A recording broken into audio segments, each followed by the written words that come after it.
know you don't smoke weed. I know this. But I'm gonna get you high today. Cause it's Friday. Yes. You ain't got no job. Yes. And you ain't got shit to do.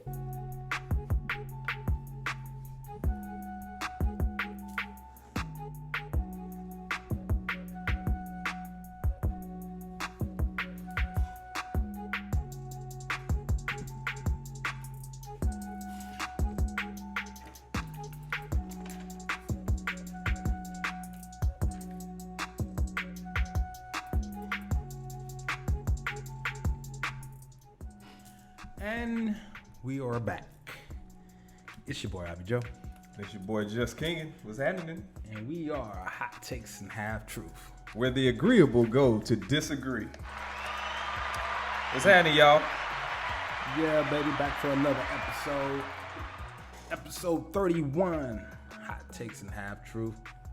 We getting up there, man. We get long in the teeth. Yeah, man. We 30. Old people say it. I don't know what it means, but old people say it so much. Also, bro, I guess when we first started, never thought, I ain't gonna say I never thought we'd get to this point, but 30 was so far out there. So, getting better every week, every other week, we getting better, and I can honestly say, man, I thank you for putting the battery in my back on this one. I was thinking about that today, man. I was like, how so? I wanted to do it, but I don't know if I would have followed through as consistently as we have been over the last year or so. And because of that, kind of put the battery in my back to make sure that in that instance, you never want to be the weak link. So okay. Like, let me just make sure I do my part, and then everything else will fall into place. Okay. I mean, I appreciate that. While we giving flowers, I mean, I gotta give you yours, because I honestly feel like I've been the weak link for some time and trying to adjust to, everything changing in the personal life and everything. So, I mean, I have the same sentiments, though. It's like, hey, do what you can do, and, come as prepared as you can come, and so forth, right? But nah, I appreciate that, and just know I feel the same way, man. And what's the word Lauryn Hill taught everybody on the X Factor? Reciprocity, So I feel like maybe the sentiments are reciprocated. Let's put it that way. Yes, sir, man. With that said, baby, how was your last 2 weeks, baby? It's been normal, but like I told you in a little pre-production, I got to stay off social media, man. We'll get to some of these topics, but it's at the point, man, where I don't know. I'm feeling like Huey P over here, so I gotta, I don't know. It's fight or flight. I feel those instincts kicking in a little bit when I'm on social media now with all these stories. So, so just trying to, continue to go about my day to day without, going too far off the deep end with everything that's going on. But that was well, shit, man. For me, it's just fucking Groundhog Day. What the hell does that mean? I never understood that holiday. It's like every day is the same day. Like when I say that, I'm referencing the movie, the Bill Murray movie. You never see that shit either. Well, you should. It's pretty funny, man. So I feel like who? Yes. Is that's not the one? No, that's not the one.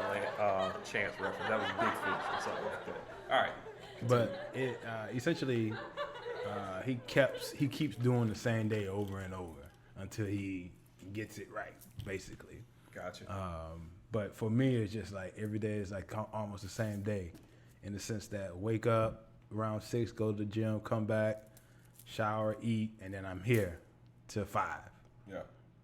You know what I'm saying? Like literally here till 5 every day, and then at 5 I may go out on the balcony, watch some interviews on YouTube, and then repeat, baby. Send me what you watching, because I'm fucking. Well, I ain't gonna lie to you, but I look for things that, like, I guess at this point, what I'm watching on YouTube is usually sports related, or it has something to do with, particularly LSU, Saints, Pelican, that type of stuff. Yeah. And then it's like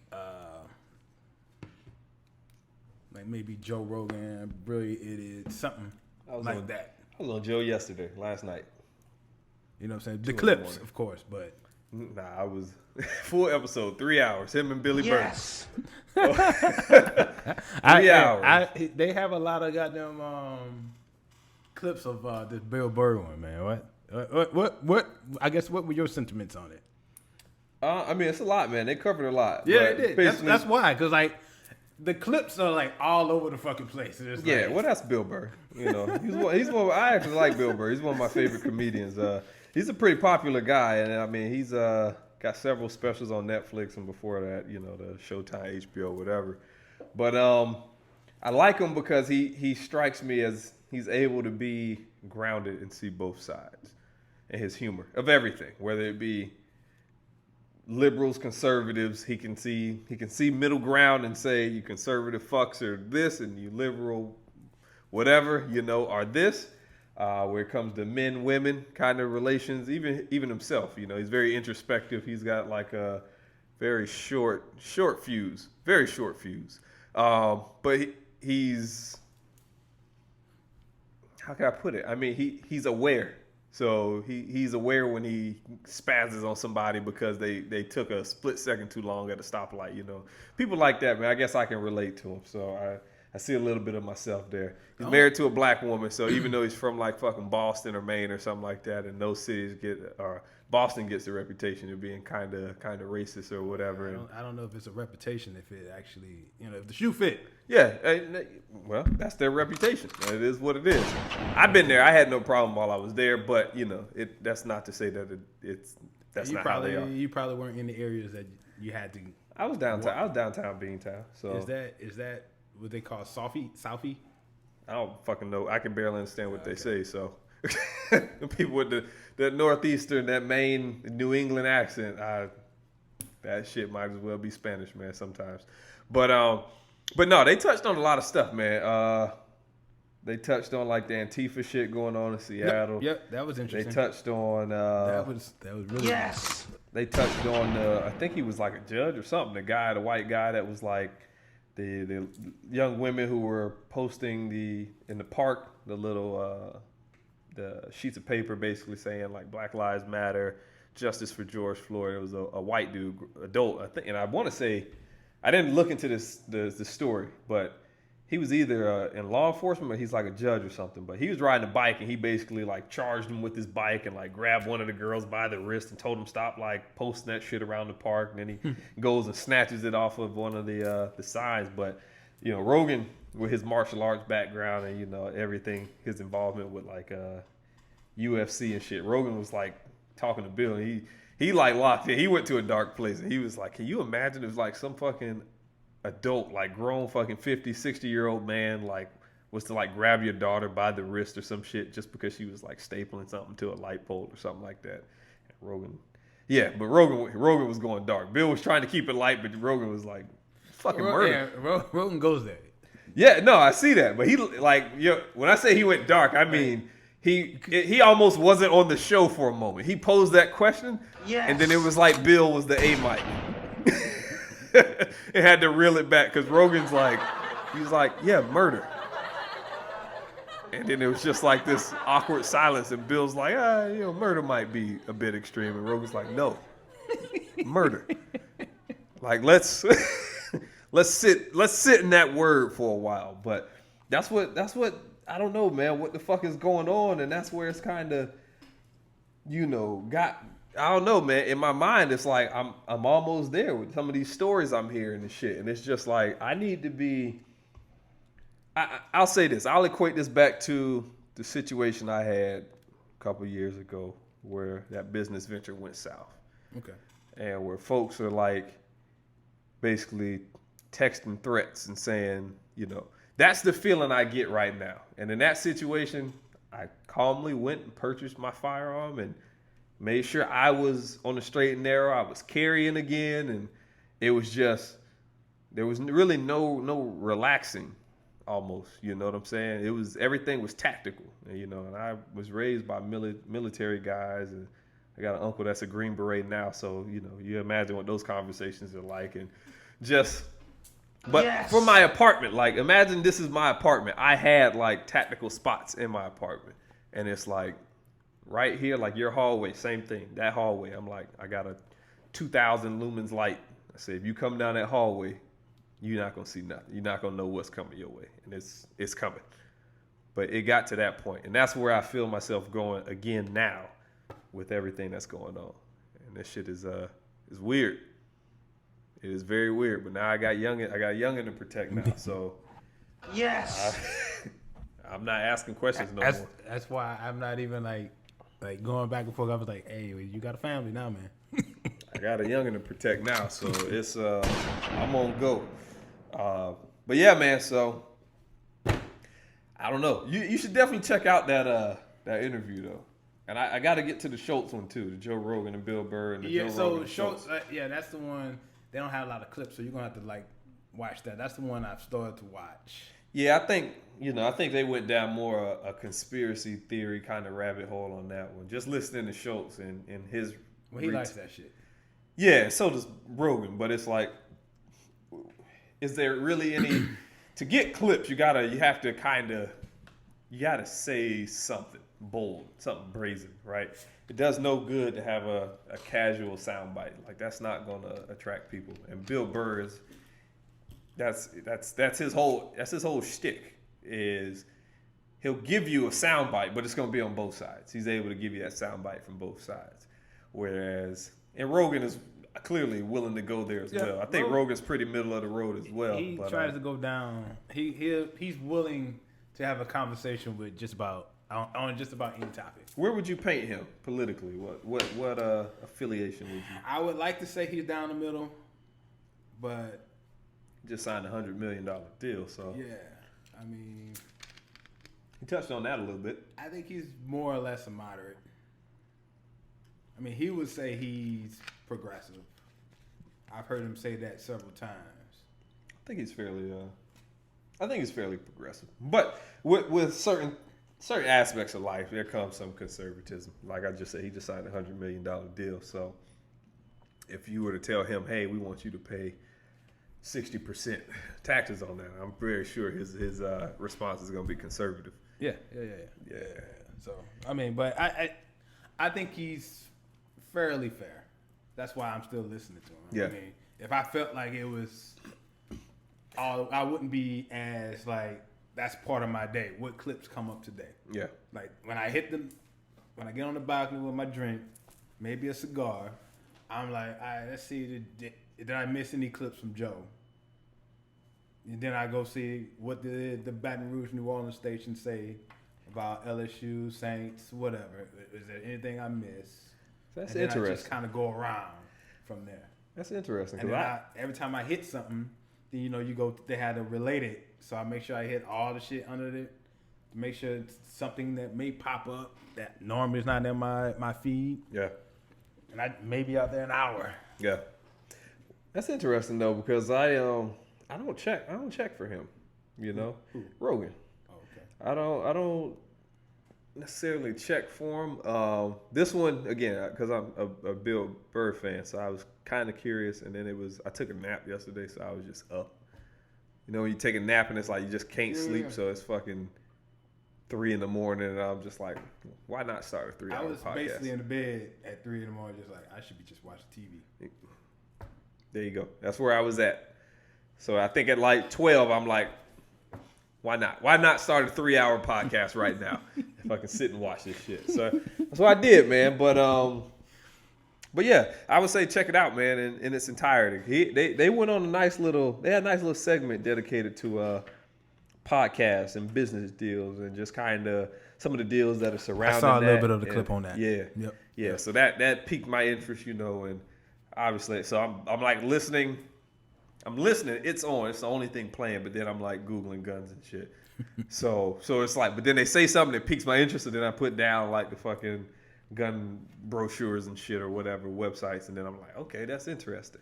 So they're saying how like people are trying to basically buy ownership into these podcasts and some of how the deals are structured. Where that was one of the clip. If the motherfucker was like your manager or something when you signed this deal, then the manager's got like an ownership stake, and say you sign a new deal and you're not even under that manager no more. Well, the way some of the deals they structure, like the publishing, is like the manager still gets almost like annuities or royalties based off of that work. So you still pay the manager despite them no longer even being your manager. So it was interesting, man. I like to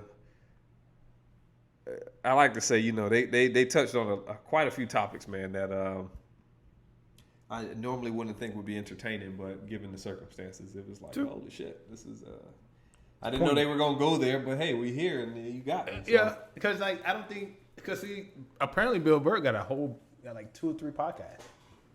Yeah, I didn't even know that. Yeah, listen.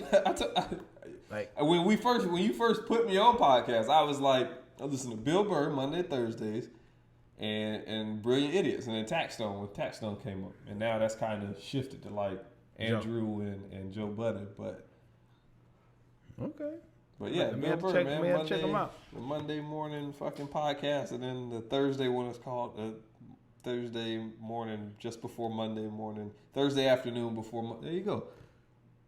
So you see how my podcast rank. What's up there? Andrew, Brilliant Idiots, Burr, First Take, NPR, Planet Money shit, and then I got some Oprah down there, but she's been on pause as of late. Yeah. Gotta figure out where we align. So, what you been listening to, man? All right, baby, that was coming next. So I guess I finally got something a little different, other than just old school shit. But that Run the Jewels 4 came out about a couple weeks ago. Yeah, I think it was Friday before last. Yeah. I've been on that kind of hard last week and a half. So. I gotta check this. How the fuck are you listening to music if you don't have an Apple Music? What do you? It depends. I mean, that one I was able to listen to on YouTube. Okay. But I'm gonna go ahead and purchase that one because I'm listening to it enough. I need to go ahead and. Yeah, I'm adding that motherfucker right now. Need to go ahead and just. But it's hey they, you know, I guess it should be understood that Killer Mike can fucking rap. He's snapping on that bitch, and then you know it. His homeboys, he does his thing. So I mean, but it was a solid album, man.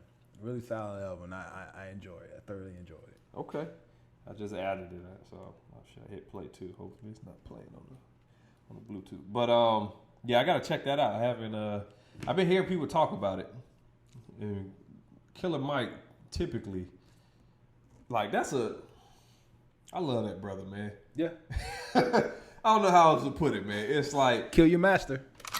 I don't know how else to put it, bro. But it's like if you look at, I think it's like my profile bio on Twitter, and it's like half engineer or half educated, half creative, half engineer, half like street nigga, whatever the case may be, but.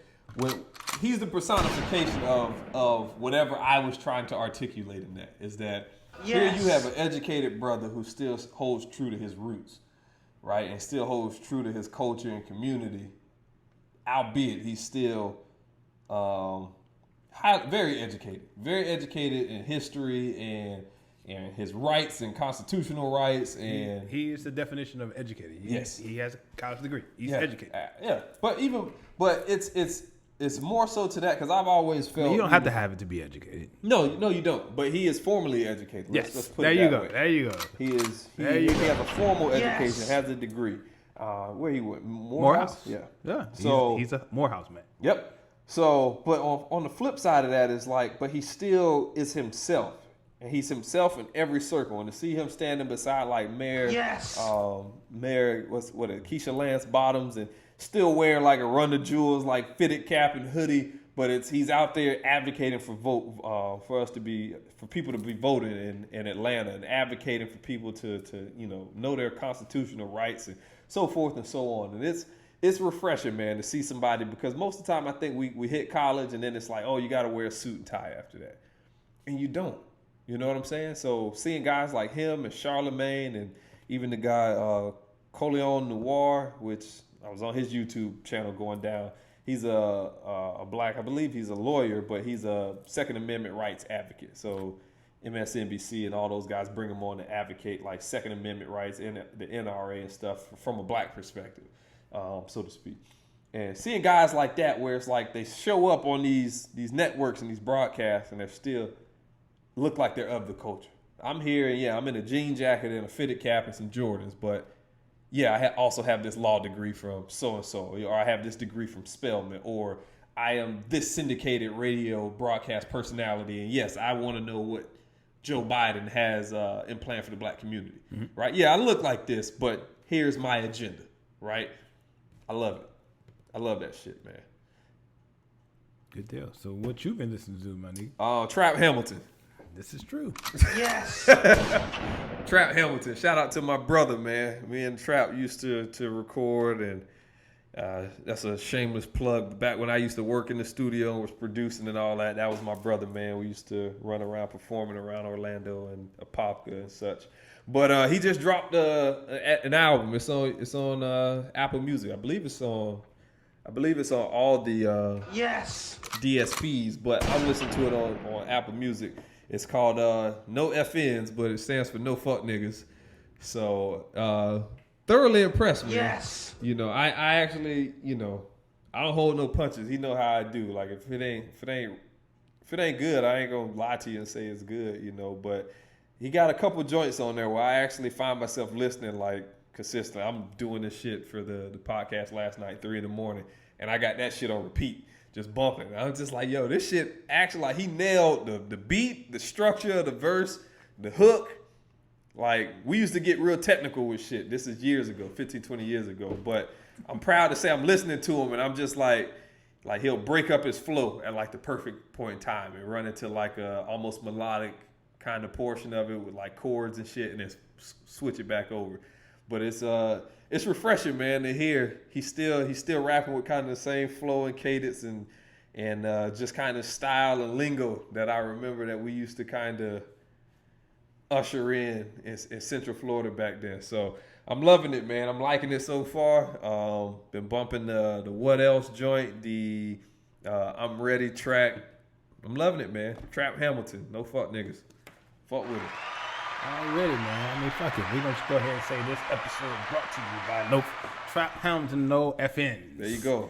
And don't be a square. Hit the share, like, love, thumbs up, notifications, subscribe buttons on all our social media platforms. All that. Facebook, SoundCloud, YouTube, Hot Takes and Half Truth Podcast, IG and Twitter on HT Square Pod. And if you're truly new school, old school, Yes. you can email us at htsquarepod@gmail.com. That's it. With that said, before we jump into the heavy topic of the day, I wanted to start this portion by giving a shout out to MayorBowser Yes. of DC.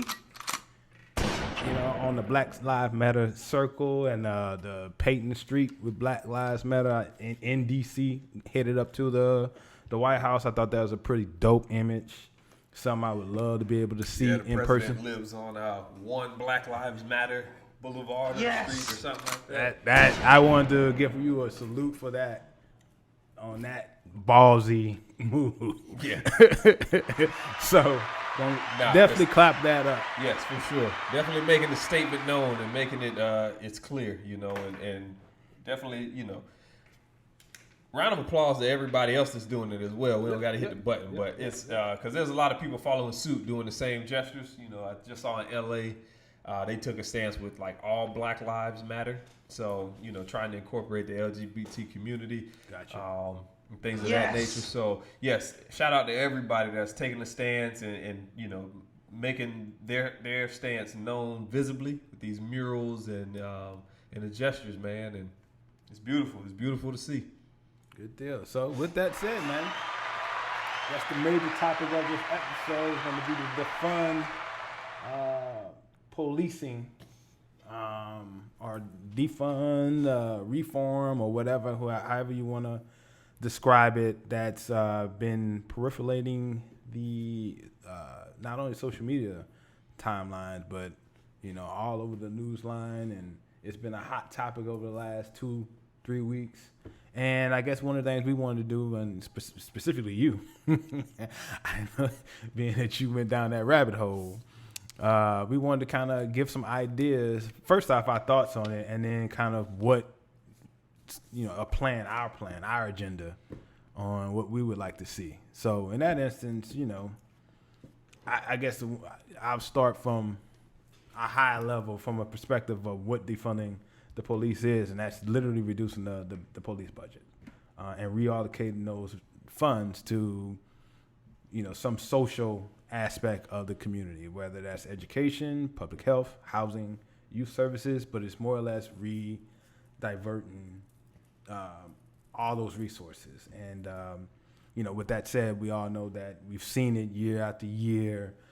Police cops aren't necessarily equipped to handle mental health or, social aspects, non-criminality aspects of their job, and they do a bad job at it. And that's when a lot of, you see a lot of instances of people that's dealing with mental health getting shot and killed. And in that instance, you redivert those funds in theory to like a social work aspect. And then in that instance, in those calls, and like they said, the majority of the calls that 911 get isn't about a crime. It's about some type of mental health or health issue. So, it's one of those things where it kind of goes in that they can reach out to the social work as opposed to going to the cop. But that's pretty much from a high level. I mean, we can get into the details, the nitty gritty of it all. But I go ahead and pass it to you. Yeah, I don't think there's really too many details, because I wasn't able to get my hand on the actual budget. I was able to get my hand on the county budget, so that just kind of shows you, highlights what the sheriff's department is asking for. One thing to note, so I looked at Palm Beach County. First thing that it struck me as not odd, but I guess I should have expected this. But so the Palm Beach sheriffs, they provide services to Northwest, South Palm Beach County. So the islands have their own police agency. Yeah. So I thought that was one for those that don't know, Palm Beach Island, that's where, Mar-a-Lago, and you go over where the breakers and some of these very, very pricey real estate, But then I also take into account like Jupiter, if it's Northwest. Yeah, they got Jupiter. Okay. But it's just I thought you said Northwest. No, the North, West, and South regions of North Palm Beach County. and West. Okay, I got you now. So, but the whole East region, so basically all the intercoastals are they own? Funded by probably the residents. Yeah, that's what it does. So I like to point that out. I meant to, and that's something I meant to say we should talk about, was that Epstein documentary on Netflix. I haven't seen it. I started that, but I didn't. But really... it kind of shows, like, at the beginning, he basically, I think he bought a couple units for the Palm Beach police department, and basically was trying to develop a relationship with them. Oh no, there's no doubt in my mind that that's what's going on over there. So even when all the COVID or the protests were starting, they had the sheriffs, block off the bridges, put the drawbridges up, and the sheriffs were basically a blockade to the bridge house and to the bridge to keep the protests from going across the bridge, while all of them were protected or whatever across the bridge. Yeah. But yeah, so I guess my whole idea was I wanted to see if I could get my hands on a budget and see what defunding or reallocation of funds would look like. So I give a high level overview from the Palm Beach County 2020 annual budget. So without going into all the details of the county itself, the sheriff budget itself, they requested $715 million of their budget. And actually 725, because 10 million of that was carried over from 2019 as they had some delays in whatever services or whatever.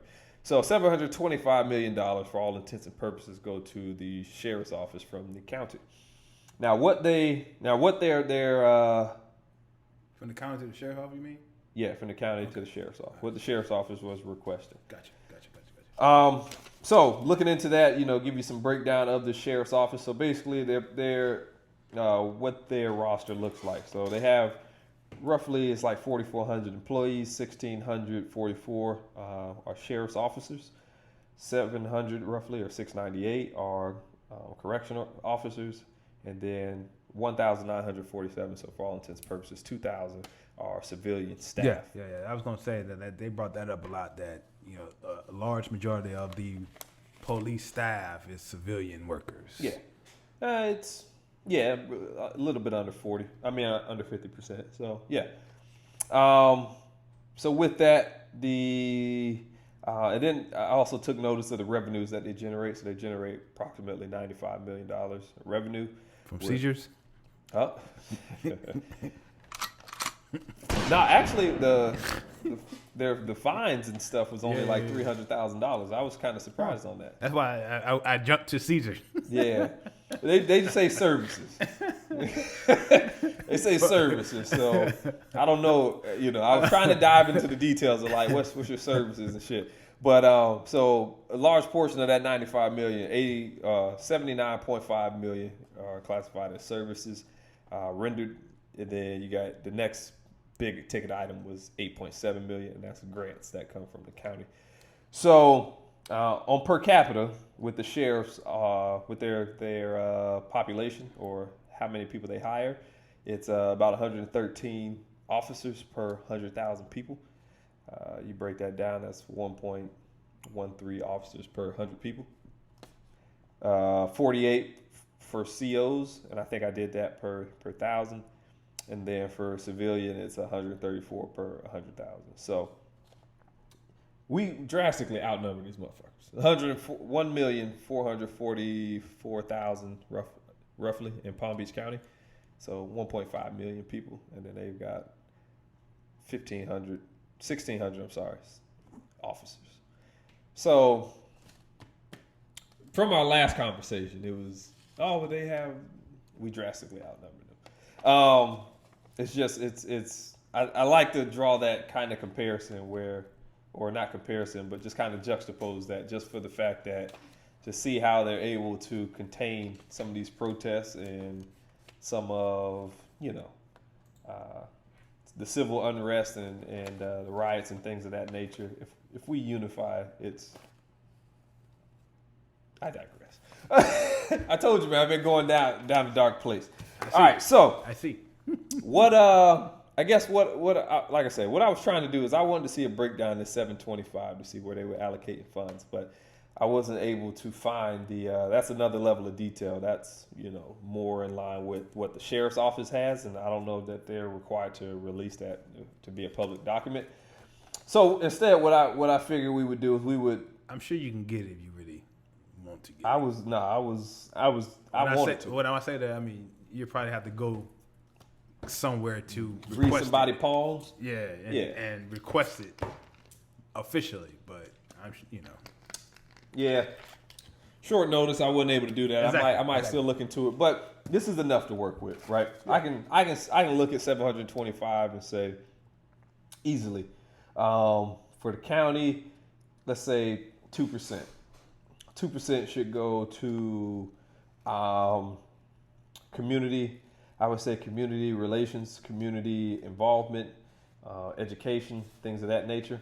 2% can go to, and when I say 2%, right, that's the 725 million. So 1% would be 7.25 million. So we're talking $14.5 million put into community relations. And what that looks like to me, it's, actually encouraging like officer involvement, within the community. Like me personally, we're both in fraternities. I joined a fraternity. A large portion of the reason why I joined was to give back to communities and community service and things of that nature.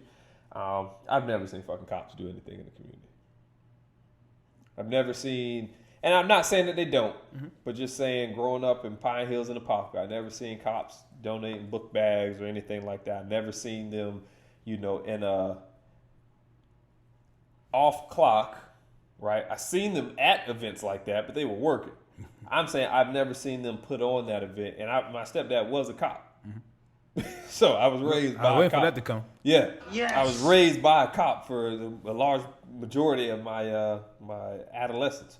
So, but I've never seen, hey, we're gonna put on this event. We want everybody to come out, right? We're giving book bags where we donate it to like barbers to give the community haircuts. Hey, we're giving away food and things of that nature, right? But I've never seen an olive branch extended for them to build a relationship with the community. So I think some money should be going towards that, right? Come out, hire DJs, hire vendors to come out, have some food, things of that nature to kind of, take a chance. Whoever, I don't know how they break up the jurisdictions, but I imagine it's probably districts or something like that. Mm-hmm. Whoever runs that district, you need to come out, be a voice in that community, get to know people, talk with some of the small business owners and get to know these small business owners in the community and hear the voice of the community at these events. And actually be able to, maybe, if it's in a rough part of town or where people struggle financially, giving, those school supplies and the book bags and things of that nature, it's a small token. It's a small, gesture, but shows them that, hey, we want you to focus on this and we'll do our best with, trying to contain all the noise that might, surround your environment and where you live. But hey, we understand that you're working multiple jobs to make ends meet. Least we could do is give you some school supplies to help ease that burden on the family, right? Food drives, things of that nature. I see them arresting people for giving food to like homeless people all the time. Like, okay, well, if they can't do it, why don't y'all fucking do it?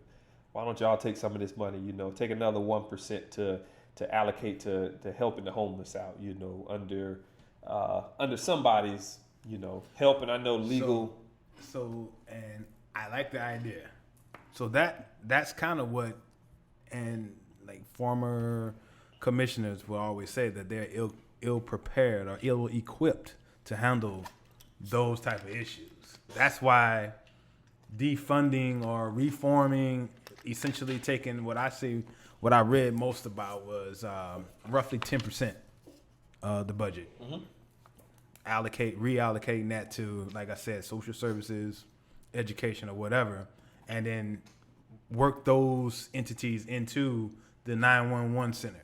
So instead of, like, if the cops get a call for a domestic violence or a substance abuse type case, instead of it going to a cop who really want to kick ass and take you in, you know what I'm saying? It's someone that was educated and prepared and trained to deal with that issue. You know what I'm saying?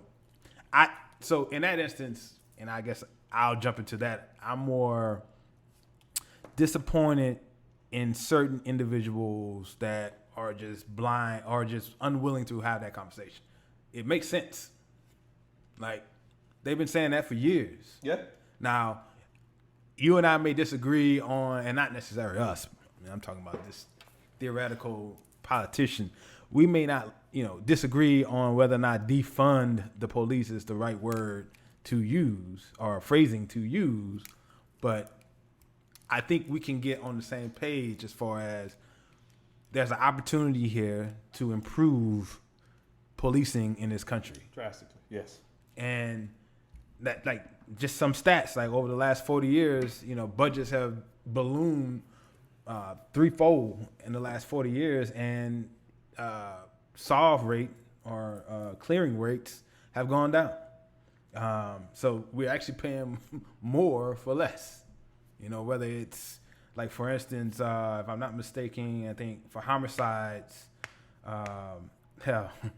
so I guess this is a disparity.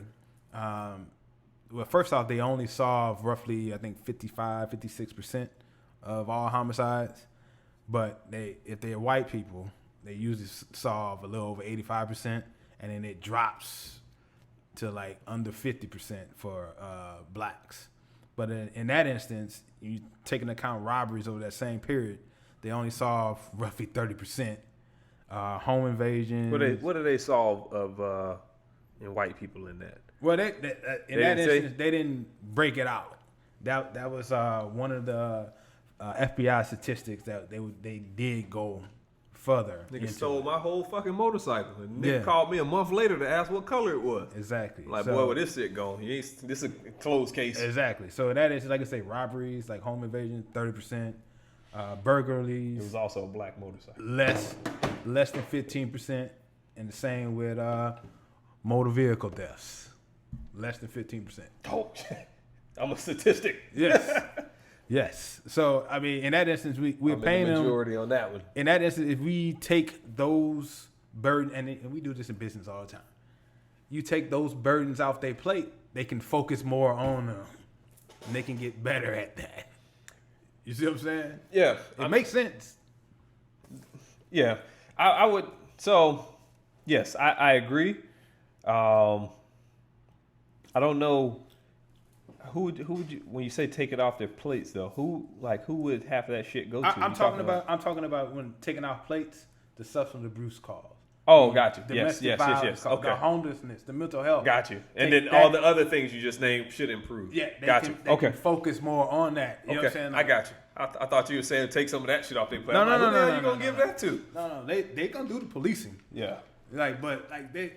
That's one thing. If you listen to a lot of ex-cops or ex-commissioners, those areas are the areas they always say we're not equipped to handle that. Yeah. You know, we're here to stop crime. You know, when you give people that badge, and you know, they have a lot of like warrior training that they're trying to discourage. When they train to do that, that's how, you know, when a hammer see that nail, it's going to hammer. Yeah. You know what I'm saying? Whether it's right or wrong. Problem is the hammer's been seeing fucking screws and bolts and fucking. It want to see a nail. That's what it wants to see. So I'm gonna put that square in that round hole. And, it's gonna fit. I'm gonna make it fit. You know, before I digress, let me just go back to something like this. It's so on the same page of what you just saying, right? Basically, reallocate the funds from the police department, from the sheriff's office, and we want to allocate that to professionals in the actual field. So psychologists, psychiatrists. I would also like to see some of that go to the schools too, though. Yeah, absolutely. The education. And that's why I got that down there. I got 2% for education, you know, and that's only 15, but you know, I'm trying to get to that 10% that you said. So community relations, you know, 2% there. We could probably do 3, maybe 4% to education. I would like to see. We could take 2 or 3%, and I think put that towards more civilian staff. So if we get another 21 million there, right? I think the average, I write it down, the average median income in Palm Beach County is like $63,000 or something like that for a household size of like 2.6, something or another. Which I wonder if that median was household or if it was per person. But I digress. How many annual salaries can you pay with $21 million across the county, right? For if you're paying a psychiatrist or somebody $60,000, $70,000, and I think $70,000, $80,000 a year, right? That's a good number of people. Per capita, it'll probably be around whatever they have for the COs, which you're talking 1 per 50, 1 per 100, something in that range. I think it's doable. The other thing I would like to do at the same time, and I apologize for jumping in, but at the same time, that's what we pay these guys to do, to figure that shit out. Yeah, absolutely. Figure it out. Like, you know, that is your job. Yeah, that's what our tax money is fucking going to. So I apologize, but I always like that type of. That's always a burr in my craw. It's like, yo, dude, that's what they here to do. Do your job. This is gonna be what was the fucking last episode name? No, not that one. Not the foot and boils my bunions or something like that. Here we go. A foot in my craw. What'd you? Burr in my craw. Like in my paw, should I say? But yeah. Do your job. Hey, but at the same time, we mentioned that on another podcast where you gotta have agendas, and so at the same time, we come up with an agenda. Yeah, the problem is that, you know, we settle into comfort. You know what I'm saying? We settle into like where more force is the answer, and the force has been working. But now we're getting to a point where the force is clearly has exceeded on so many occasions has exceeded the amount of force required. You know, and the recent example up in Atlanta with the young man that was shot and killed at the Wendy's. The cop said, "Oh, he pointed a taser at me," and it's like, okay, well, is a taser a deadly weapon? And no, it is not. So you decided to use deadly force with a weapon that is not going to inflict a deadly wound, And I get it, hell, he could shoot him in the face or in the, whatever. And I understand that, and I can empathize with the officer in that regards, that like if somebody's pointing a fucking a gun that shoots like a dart at you, like there some bodily harm can be had, but again, it's like, do you? And I think clearly the mayor, again, Miss Keisha Lance Bottoms, agrees with my stance, is that the use of force in that instance was excessive. And it was, it was excessive. You shot a guy who had a taser, right? I understand if he had a actual firearm and pointed a firearm at you, that's one thing. But he had a taser, which is a non-deadly force weapon. Things like that. There's got to be a clear line drawn to where if they are not like all this, I felt my life was in danger. Like we got to start holding their feet to the fire on that shit. And it's like how, like we can't keep just taking cops' words for, True.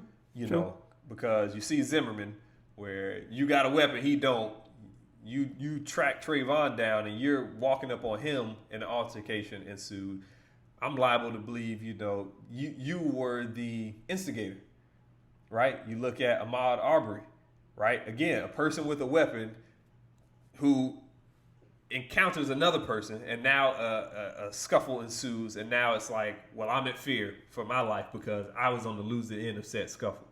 Are you allowed to escalate to a firearm even though you instigated the confrontation? Like, there's got to be a clear line drawn in that. Especially if you go there with the firearm. Yeah. Like, which was the same thing in both cases. Yeah. And it's a little different from the young man in Atlanta, and I apologize, his name, I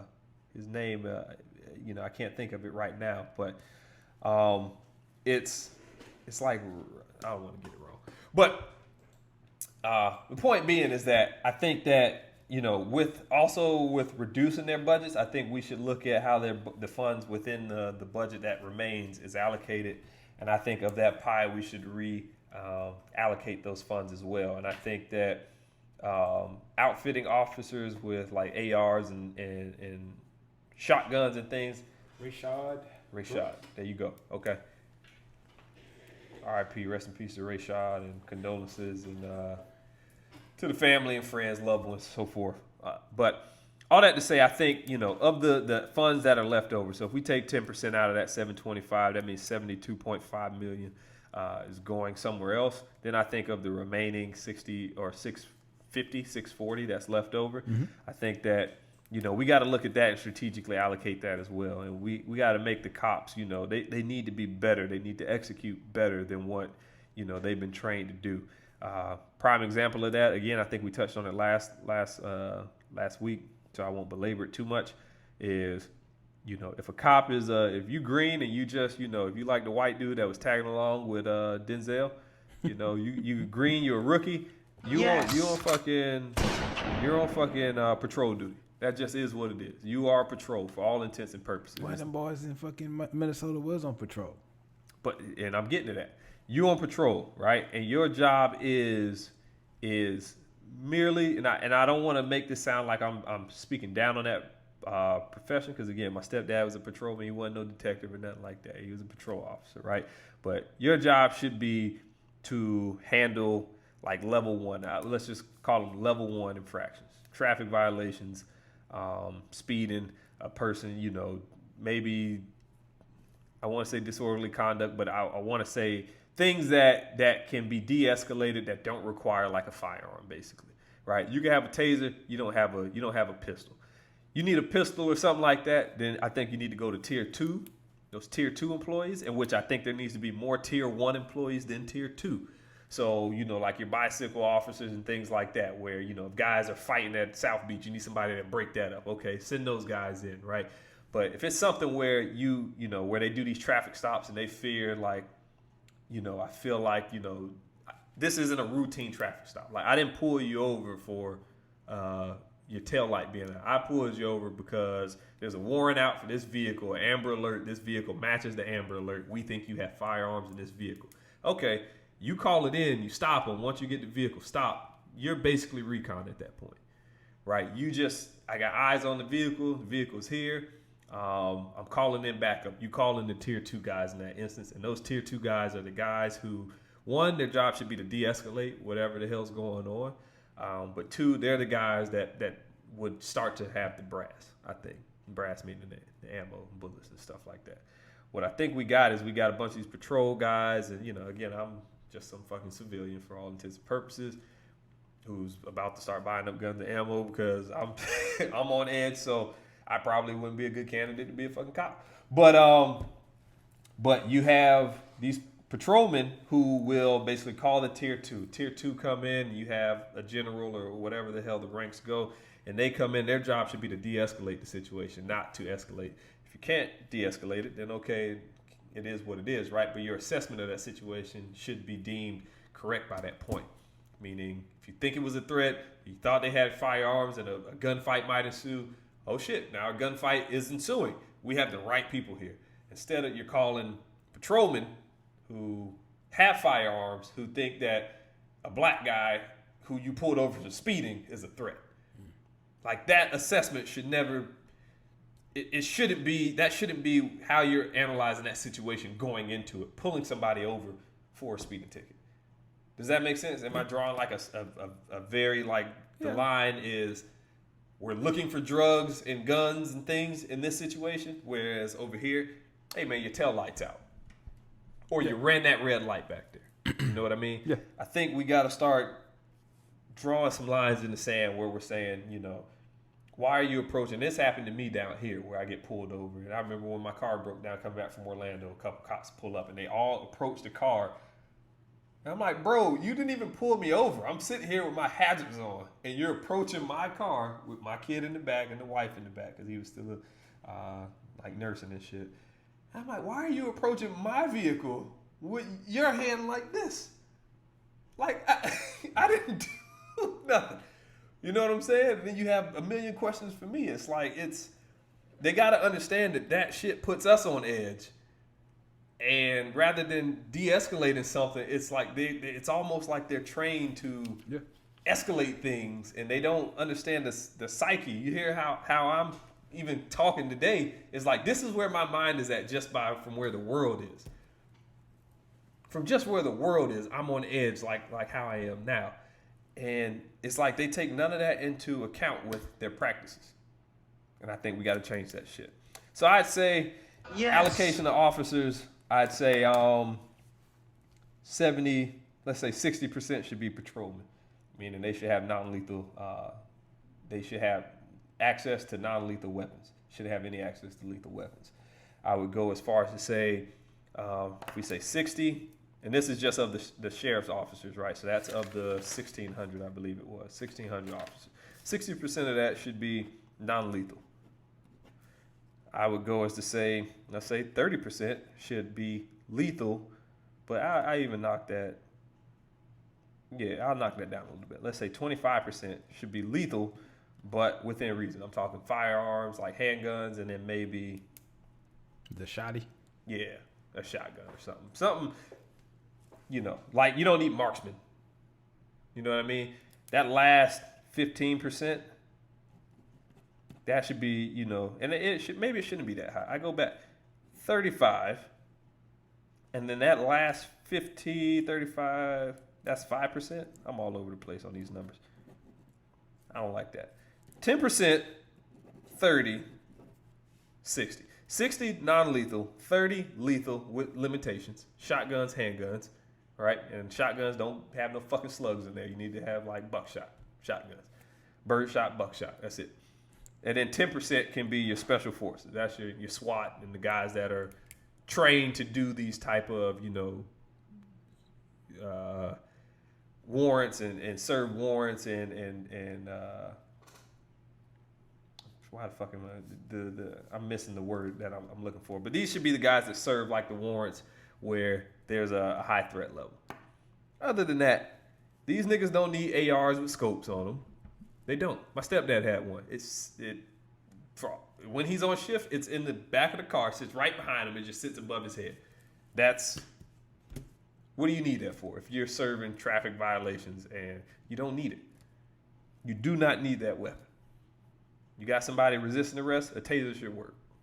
A taser should work. If taser don't work, get these hands. I got it off the muscle. You want to fight? I want to tussle. You got a Jason Derulo your way in that one. But again, when it gets to that point, there should be backup. You know, in the case of Minneapolis, like they had 4 guys there. 4 guys. They were able to subdue him. They got him in the truck. Yeah, no, they were able to subdue him. So their job was done. They did their job. You didn't need to kneel on the man's neck for 8 minutes 46 seconds. Shout out to Dave Chappelle as well. You didn't need to kneel on his neck for 8 minutes 46 seconds. You could have tossed him in the back of the squad car and let him throw a temper tantrum back there, and y'all just wait outside the car. How often have you seen that shit? All the time. Exactly. So it's like all the time. Why were y'all so upset that the nigga was upset in the back of the truck? If that's what happened, we don't even know if that happened. Could have just been like, you know what? I've had run-ins with you in the past. Yep. And and you said something that pissed me off, and I'm okay. You in the truck now. I'm gonna see what you can do now. Yep. And that's a prime example of where they didn't need force to get them subdued. They didn't need force to get them restrained, or whatever they needed. They were able to handle that without a lethal weapon. The job was done. Yes. Right.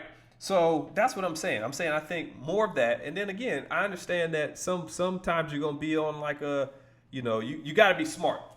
Even my stepdad would say this. You got to be smart in some situations where it's like if you think that a car has, contraband or weapons or something in there, and you think that a firefight may ensue, like what's that to say? Like that's not a call that's not a car you pull over by yourself.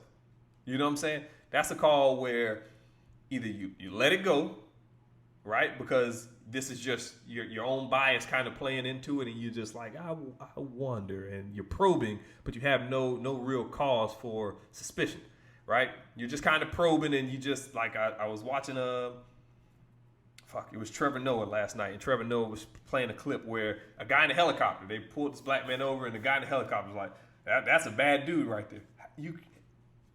How did you make that assessment? It's a black guy standing outside his vehicle like that. That looks like a bad dude. It's like that. You have to be able to check those kind of biases. And it's like the guy did nothing. He's just standing there like this at his truck. What about that situation tells you that I might need to shoot this man? You know what I mean? I don't know. Warrior training. I don't know. But I will say, kind of circling back to the recent killing in Atlanta, it definitely was excessive force. Like that, you're correct. I just don't like it when the nigga tried to, like, you were in the wrong and now you're trying to get out of it by essentially assaulting the police. Now, going from, you getting that he took the taser from them, right? Mm-hmm. Going from, he has the taser now, and now it's like, I'm embarrassed and I need to, put you in your place. I get that. But it's just like, bruh, it was a DUI. Just go on, take that, man. Take that L, bruh. Like, you're not, that's a little more gray of a situation as opposed to the one in Minneapolis for me. Okay. I'd ask, how did he even get his taser? Hey, that is fair, and that is fair. Yes, I will give you that. But because I again, just in my dealings with folks from the military and your sidearm is true. Yes.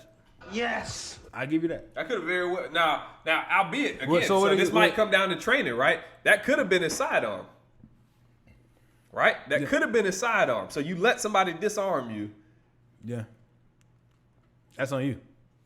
Again, so what did you do incorrectly that allowed you True. to be disarmed in that situation. We can agree with that. And I'm not saying that old boy should have done that, right? I'm not saying Rashad, what Rashad did. I'm not justifying it or anything, but I'm saying that's the part. Again, we have to, if we're looking for the root cause of the situation, right? You shot him because he had your taser. How? Why? How did he get your taser? So I agree with you on that, right? And that's that part of it. I think we on the same page with that. Yeah, but that was basically the last job I was in. That was my job, getting to the root cause of why equipment fails. You do that by you just repeatedly ask how or why, how and or why. And you just keep stepping back until you get down to it, and it's like, oh, well, and it may be something as simple as like, I was doing a test, like I let my guard down. I didn't think this guy was going to run because he was drunk or whatever. And it's like, okay, you let your guard down, right? Root cause is there. So you were technically at fault for this guy disarming you. And now you touched on some other elements, right? Whether it be like embarrassment or whatever plays into that, right? Yeah. Because I'm sure he get back to the locker room and showering up. Joke's gonna fly, and he's gonna be reprimanded. Yeah. Well, I'm pretty sure he was fired. No, but even if, like, let's say for instance, they just were able to subdue him, he was gonna be reprimanded for him getting it. Absolutely. You're not supposed to let that happen. Absolutely. And he knew he was in trouble. Like the moment he got it, he was like, "Fuck."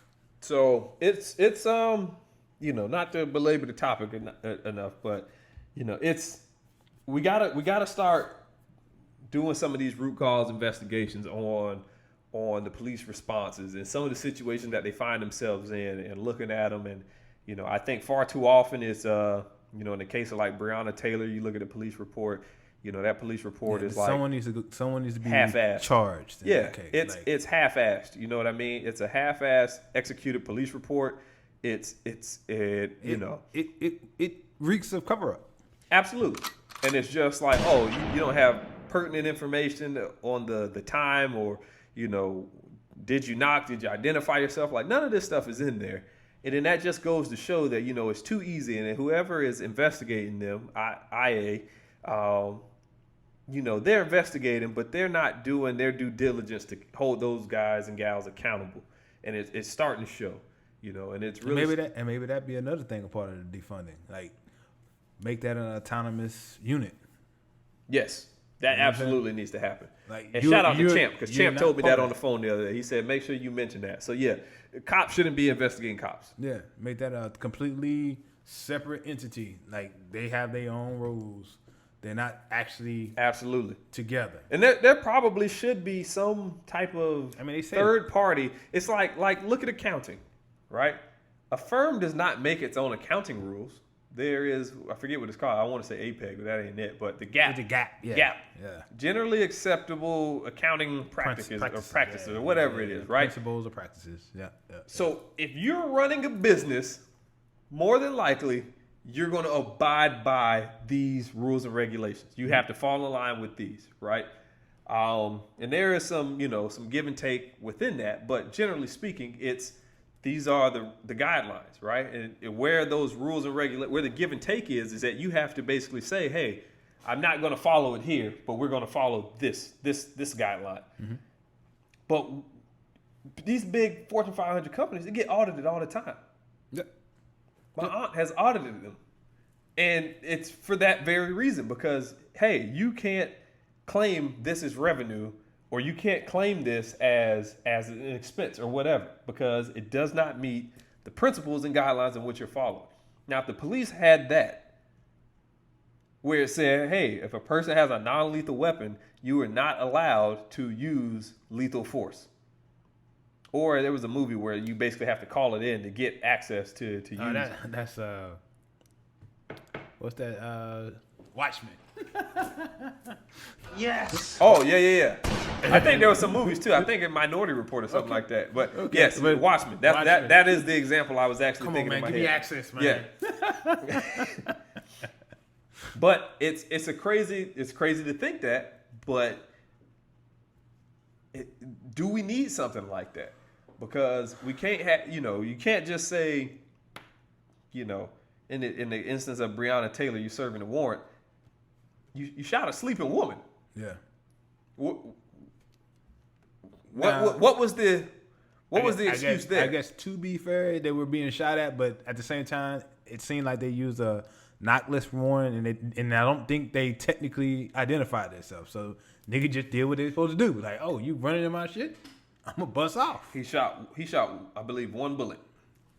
But if you going in like okay, the warrior cop that you are. So root cause all analysis. You need is one. So once again, root cause analysis. Why did he shoot? Busting. Why did he shoot? Exactly. We just said it. But like, no. If they didn't but knock or identify themselves, I'm not disagreeing with you. I want you to just walk through this. I'm gonna sit on this side and just walk through it with me. Why did this gentleman shoot? Because someone ran in his house. Why did they run into his house? They were in the wrong place. But we're getting there. That's where I wanted you to walk you to. But why were you there? You were serving a warrant. Mm-hmm. Okay. At the wrong place. Why were you serving a warrant on that house? Oh, that we were actually meant to be at the other. You meant to be at the other fucking house. You're not even at the right house. Mm-hmm.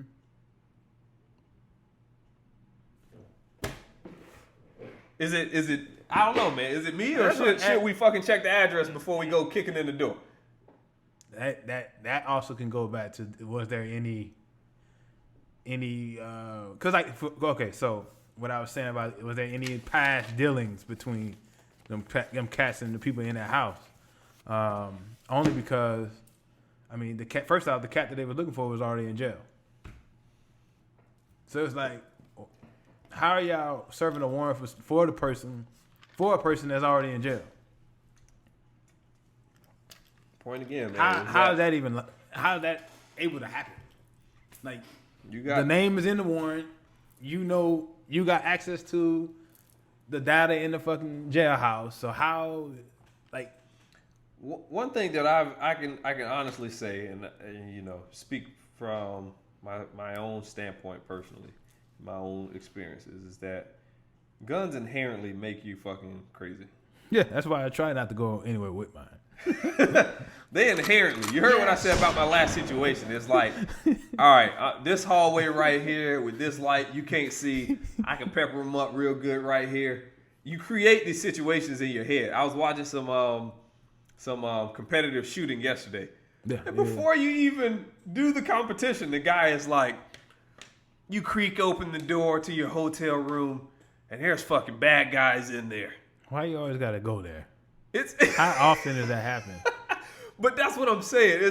And are you doing anything that would lead to bad guys wanting to be in your room? But even when he's saying that, he's like, you go in your hotel room and you notice your door is ajar. These motherfuckers live in a fantasy world, man. That's where it takes you. It takes you there to where you have to create these fight or flight situations. As crazy as it is. Now, in my situation, I don't know if it was semi-real, because a person knew my address. A person literally said threats were given. So. Yeah, a person literally said, we can solve this with violence. It's nothing to send your address. So it's like, okay, well, if that's gonna be the case, I need to be prepared in case something comes around here. That's as far as I took that. Yeah.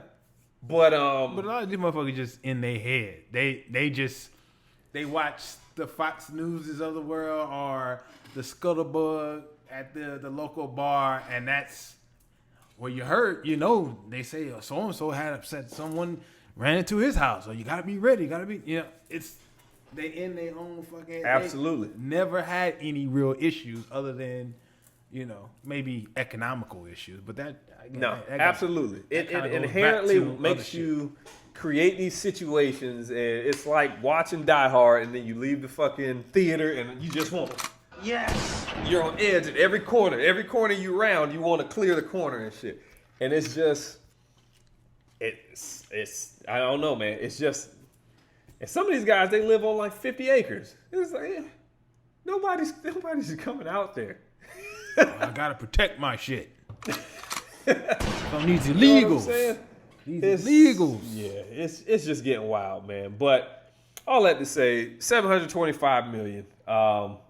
Give up about 75 of that to the community. I think 10% is not, like, and just to kind of elaborate on it, because I know we moved towards the end of it, but you have places like New York and LA with, $6 billion budgets and $3 billion budgets. I mean, 10% of that, yeah, it's gonna, I guess, especially if you space it out over the course of 4 or 5 years. But I mean, you can divert those to areas of the community that will better serve the community. The number one link to lowering crime is better education, better opportunities.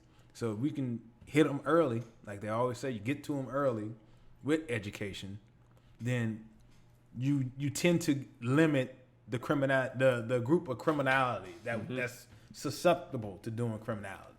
And so rediverting that, a portion of those funds to those areas, and also reallocating, their mission statement. Like, again, going back to taking the substance abuse call, the domestic violence call, the homelessness cases, stuff of that matter. Take that out of their plate. That to me, that makes sense. Yeah. Like, look, those are the instances where people, like, let's be frank, unless there's a real issue in the house of a domestic violence where they really beating each other up, not just like they yelling. Like, now they got the law so stringent that literally if they just come to the house, someone got to go to jail. Yep.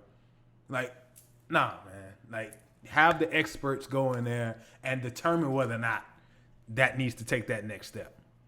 You know what I'm saying? You're not an expert on that. You just like, yo, I'm gonna get my number. Yep. Boom. I collared someone. So I think all those are common sense, like they like to say, common sense measures.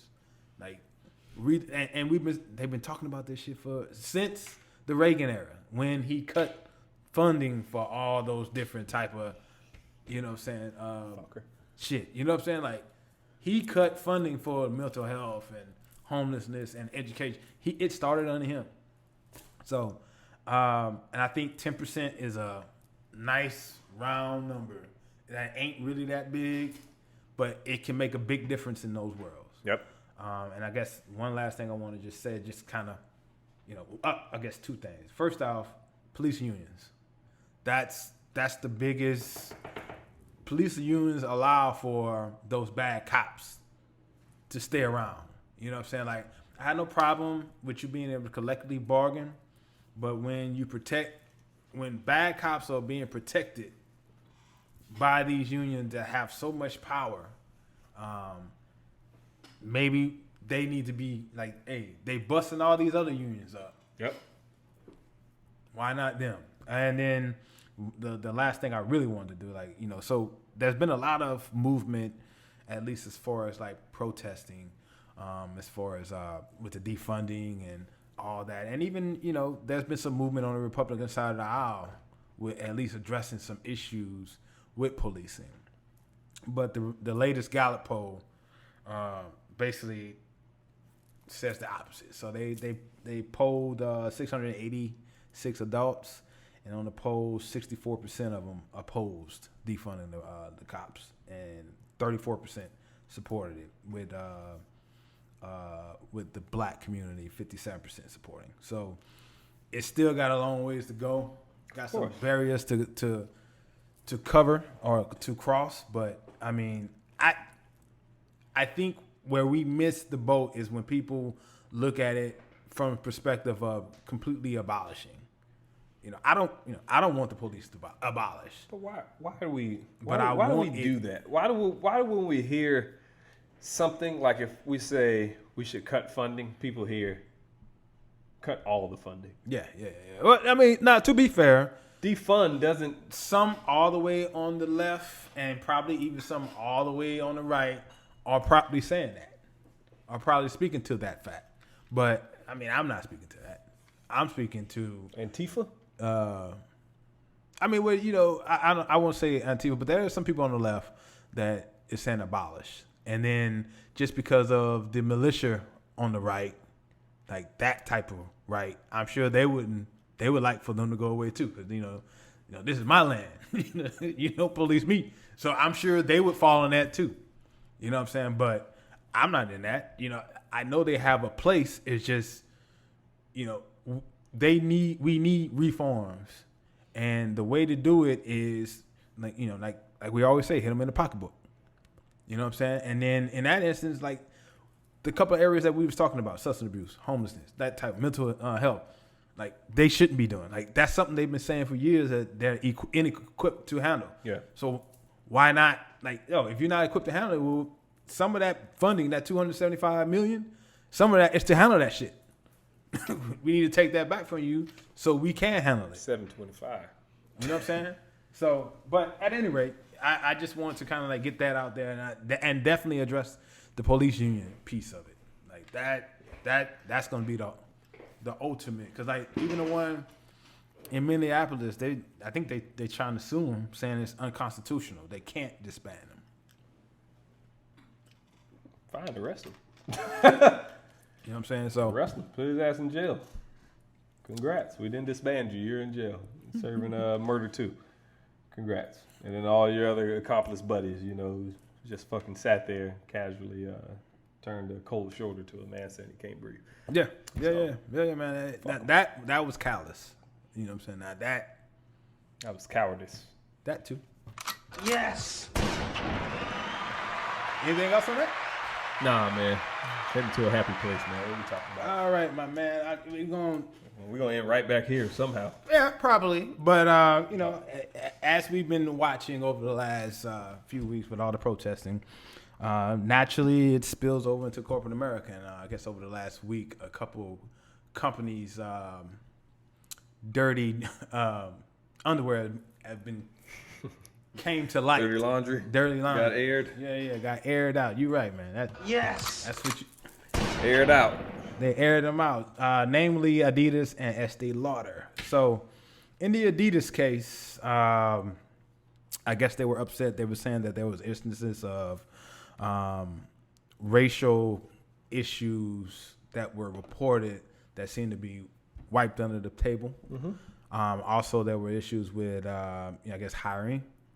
And just overall, they felt the Black and Latino employees felt like there was kind of work. Not kind of. Let me take that back. They were working in a hostile environment, in a hostile workplace. So over the last week and a half or two, the Black employees sent a presentation to their execs called "The State of Our Emergency," where they laid out, you know, some initiatives that they feel would make the company better. Namely, they asked for by the end of 2021 to have 31% of the employees be Black and Latino, and to donate $50 million to Black communities. In response, the company pledged to have to meet 30%. I guess so they off a percent. Black and Latinos by that time frame, and then donate $20 million to Black community causes. Any thoughts on this initial? Because the next one I have more to say about, but no, I mean, I think my thoughts are this, is that, what do you got next before I say this? That's it, Lauren. I guess. Okay. I guess it's the same thing, but I guess I can. Okay. I can go ahead and just. Get So my thoughts are this. I mean, if you're gonna make these statements, right? You need to be living that. You're gonna talk the talk. You need to be walking the walk. Mm-hmm. Don't just make these PR statements to save face in this time, but then be secretly behind. Not secretly, just behind the veil of, you know, your public relations or department or whatever, right? Behind all of that, be the complete opposite of what your statement is that you're putting out there. So if you're making a statement saying, hey, we stand with Black people, we support Black people, your lives matter, so forth, so on, right? That needs to be reflected in the amount of Black and Latino or people of color that your company has representing them. You know what I'm saying?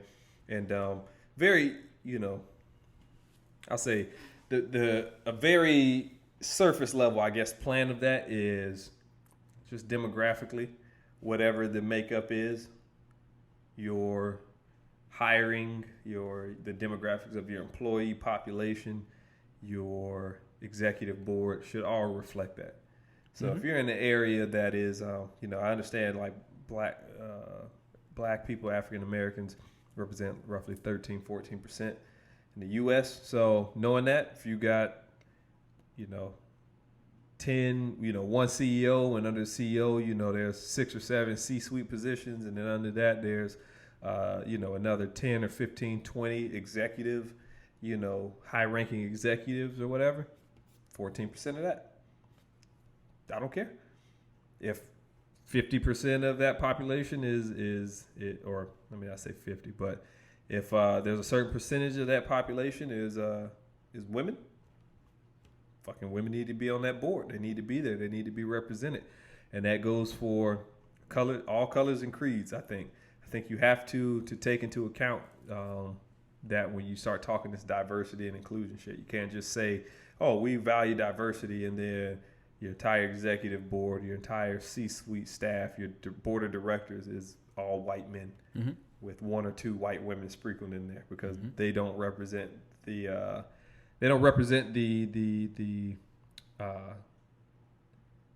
population of thought or the equity of thought that like the larger body of minorities or people of color represent. You have dumb shit all the time where, like, how often do you get like Black History Month and it's like we're gonna serve fried chicken, and it's just like yeah.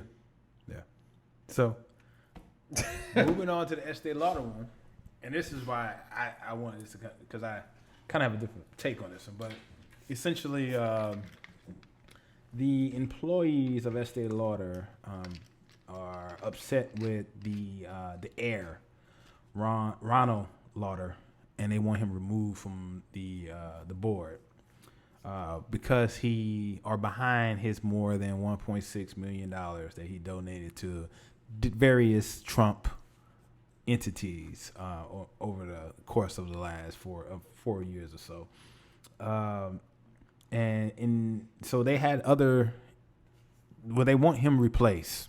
And in return, they didn't replace him, but they pledged to hire more African Americans to at the very least do kind of what you said, meet the population, like at least meet that, like so there at least be 13-14% of their overall workforce, and then they pledged to more than double their sourcing from black sellers, which I thought would be pretty significant, or at the very least sound significant, because you don't know how much they actually are sourcing from them now.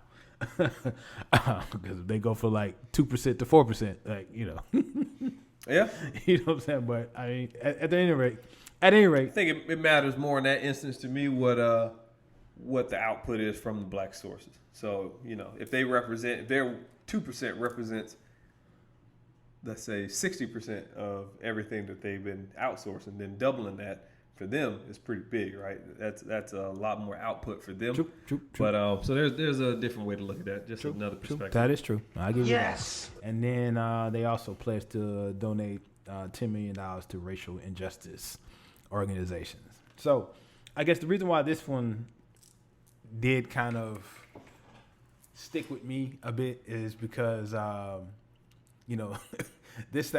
company man, he do what he want with his money. Now, on one hand, I do believe, like, for instance, you and I, we were patrons of Estee Lauder and didn't like that. We can make him feel the pain by saying, I ain't buying your shit. Yeah.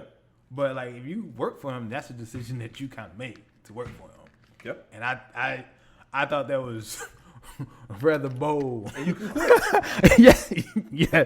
I thought it was rather bold for them to ask for that behind essential political type thing. You can fucking quit. You can always quit, and I don't want to make it sound like, I'm on the other side. I kind of agree with you on this one, is that, we all sign our name on that dotted line when we accept that position. Yes. So there's some things that come with that. And then also just from a business standpoint, sometimes you just gotta, like, sometimes when politicians change, like the favor for your business changes, and it's like you gotta put a little money out there to make sure that like, hey, rules and regulations stay the same so we can continue to grow and hire more people and continue to make money. And also that you make sure you keep that access. Yeah. You want to be able to, if you need to talk to the right person Absolutely. in that power, they still have a reason to like pick up the phone like, fuck, he did give me $1 million. So I'm not saying that to say, you absolutely have to. And I'm not saying he's a good guy. Yeah, no. I'm not. I don't know the guy. I don't care. Based off what you just told me happened to him, I don't give a shit. Like they may have actual other reasons for him, like not liking him. You know what I'm saying? But like the donation piece, that's what really drove you. I mean, if that's really it.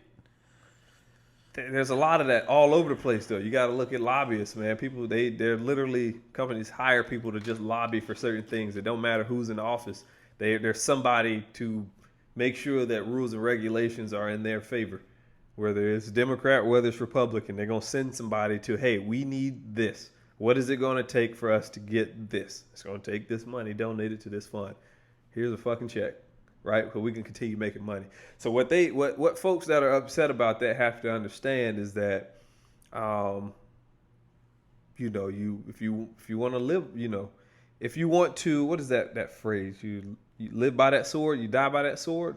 Mm-hmm. Live by the sword, die by the sword. So what I mean in this instance is that if people take that kind of moral ground with business and say we're not going to, straddle the fence so that we can take advantage of whatever the political climate is, then you have to deal with the fallout from that within the business. So if, say, for instance, if you're in the auto industry and, like right now Trump is saying, we don't want all this metal from China or whatever, right? And so now it's like, or I'm going to flip that situation a little bit because it makes the example a little easier. Let's say Trump's stance was we need to bring in more metal from China, mm-hmm. right? And your company is donating money so that he does not do that.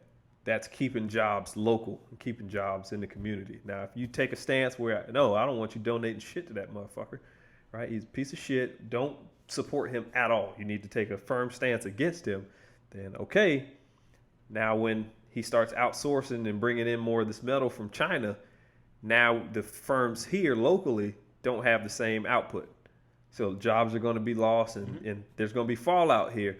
And just understand that may be a consequence of certain actions like that. So I can understand from a business standpoint, playing both sides, just so your business can continue to grow and to expand and make more money and so forth and so on.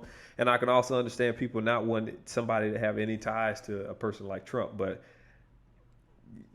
you got to deal with consequences, man. We're adults, we're adults out here. And if that's the stance you want to take, then okay, then. But I thought it was bold and apparently it worked. They got something out of it. Not exactly what they wanted, but they got something out of it. They got a guy removed, but they didn't get no money back. No, they didn't. He didn't get removed. He's still on the board, but the concessions was we're going to hire more diversity, more blacks to the parity of the population. Okay, but what does that do as far as donate money to somebody? His money is still in They wanted him removed. It didn't happen.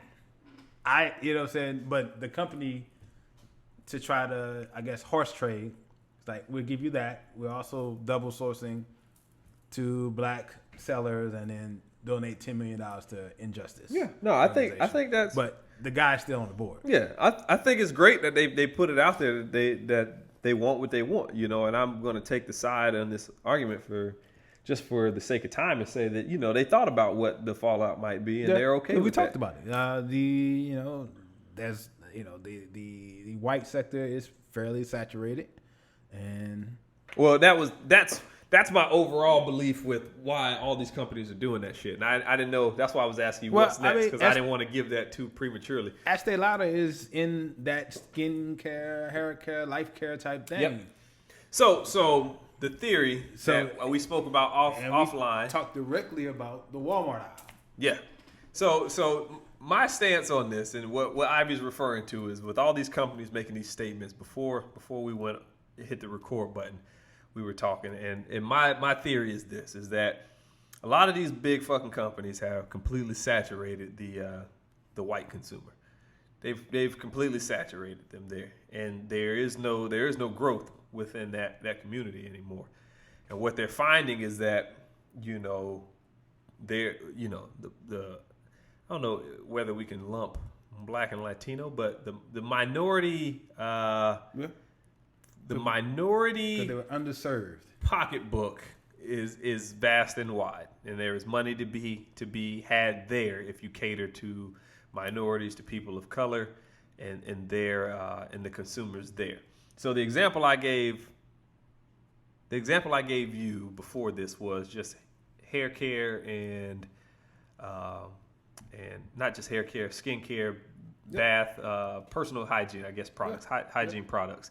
And right now I'm noticing, because I went and bought some, I don't know shit about hair care and none of that, right? So I don't know enough. I bought some fucking Head and Shoulders royal oils, right? Because it's like, okay, they putting oils and shit in there for people with like, for our hair textures, and like they're catering to us.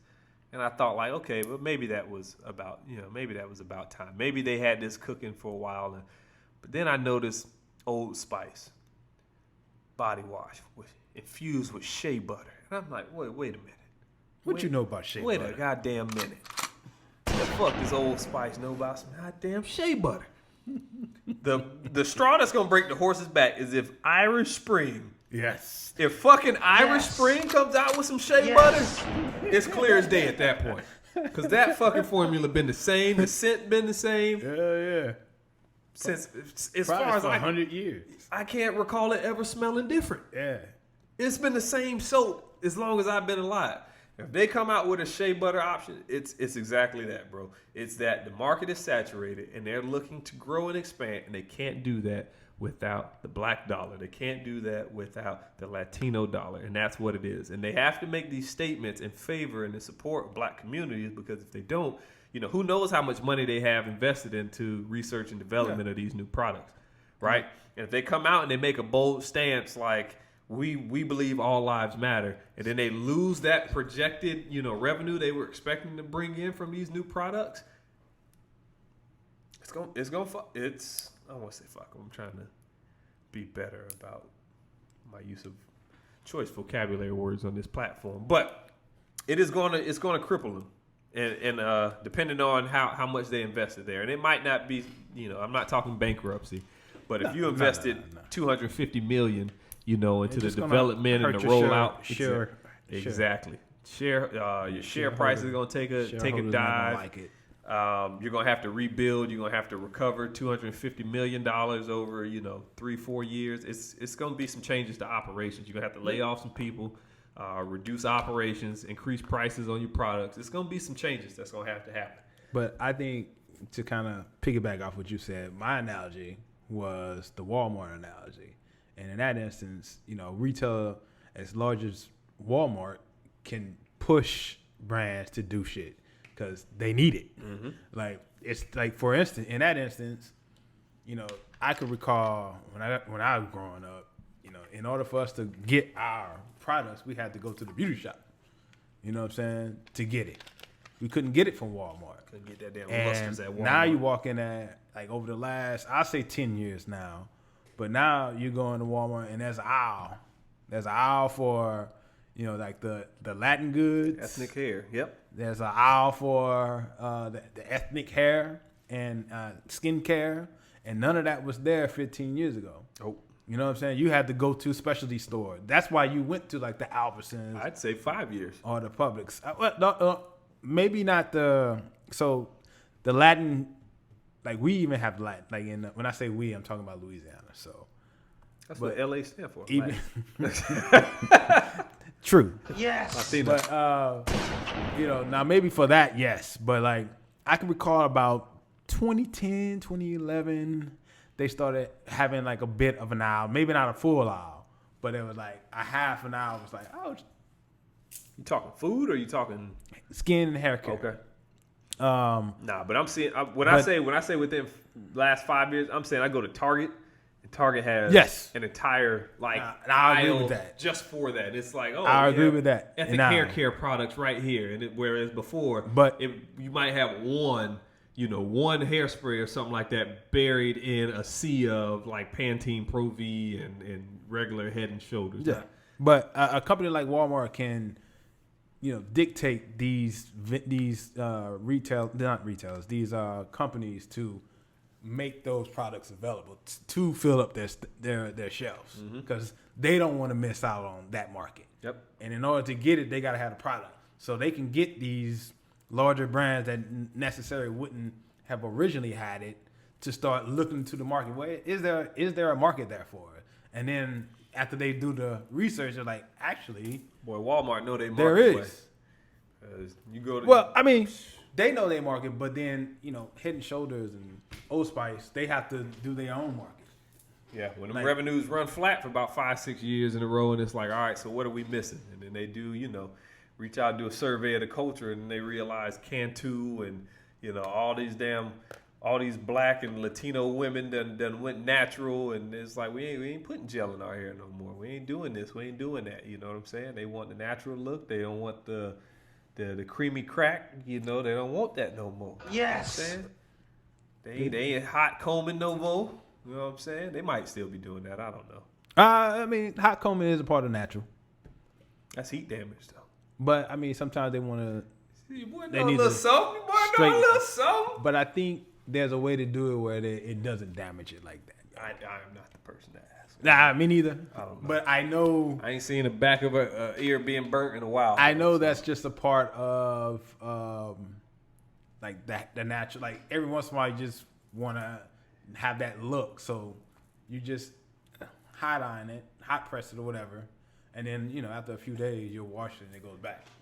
Hey, let us know in the comments if we don't know what the hell we're talking about right now. Yeah. Matter of fact, that's gonna be a poll question for the week. Do we know anything about hair care? I'm using Head and Shoulders. Royal Oils, though. Let me know. Is there a better shampoo for black men with coarse curly hair? I currently use an occasional dandruff. It's a bit between that. What is it? Jamaican. I got some Jamaican tingle. Jamaican castor oil. Yeah, I had some of that to my kids. So I got some of that. You use that to wash your hair though? Well, they got a shampoo and conditioner. Okay. They got a shampoo and conditioner, and I got the mask. I use the mask every day, and then I also got like another shampoo called Craw ID. I ain't got none of that. I like it, but it's just I'm a real nigga. I use whatever my girl use. Whatever's in that shower, I use. I got you, baby. And I think I used like 10 times more than she used.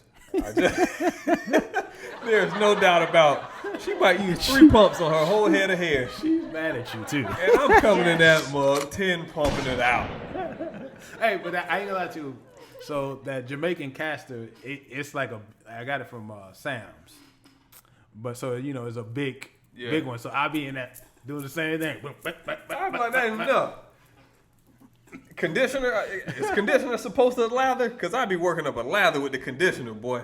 I don't think it is, but it don't feel right if it don't. Yeah, you use a lot more of it to make it lather too. Yeah, I do. Yes. And it's wash and cut day, so I'm gonna be washing this mug later. Wash a little man hair and then get him off the bed, and I gotta cut this thing. So. All right, man. Well, yeah, let us know. Do we know anything about hair care? We completely out of pocket even talking about this. Am I using way too much of my girl's shampoo and conditioner? And if so, yes. What is the appropriate amount to use for a man with medium length hair? I'm locking it, bro. Are you gonna lock it up now? Again, yeah. Okay. Yeah, I don't got to take I locked it before we bought the house. So when I was down at Turkey Point, my hair was locked. Okay. But I must didn't see you in that time frame. Nah, I was in Miami. I was at Homestead. But it's weird, man. I got like this, it's almost like a phobia. You know what I'm saying? I was raised where it's like you have to look, you got to look this way to be presentable. And you about to bring that up. Okay, go ahead. It's, You want to talk about that? We might as well. I don't know what you're referring to right now, but literally, didn't you send me something about unprofessional hairstyles? Oh shit! Yeah. This morning. Yeah. Like, literally, I was like, I thought. But that's kind of yeah. We could go into that.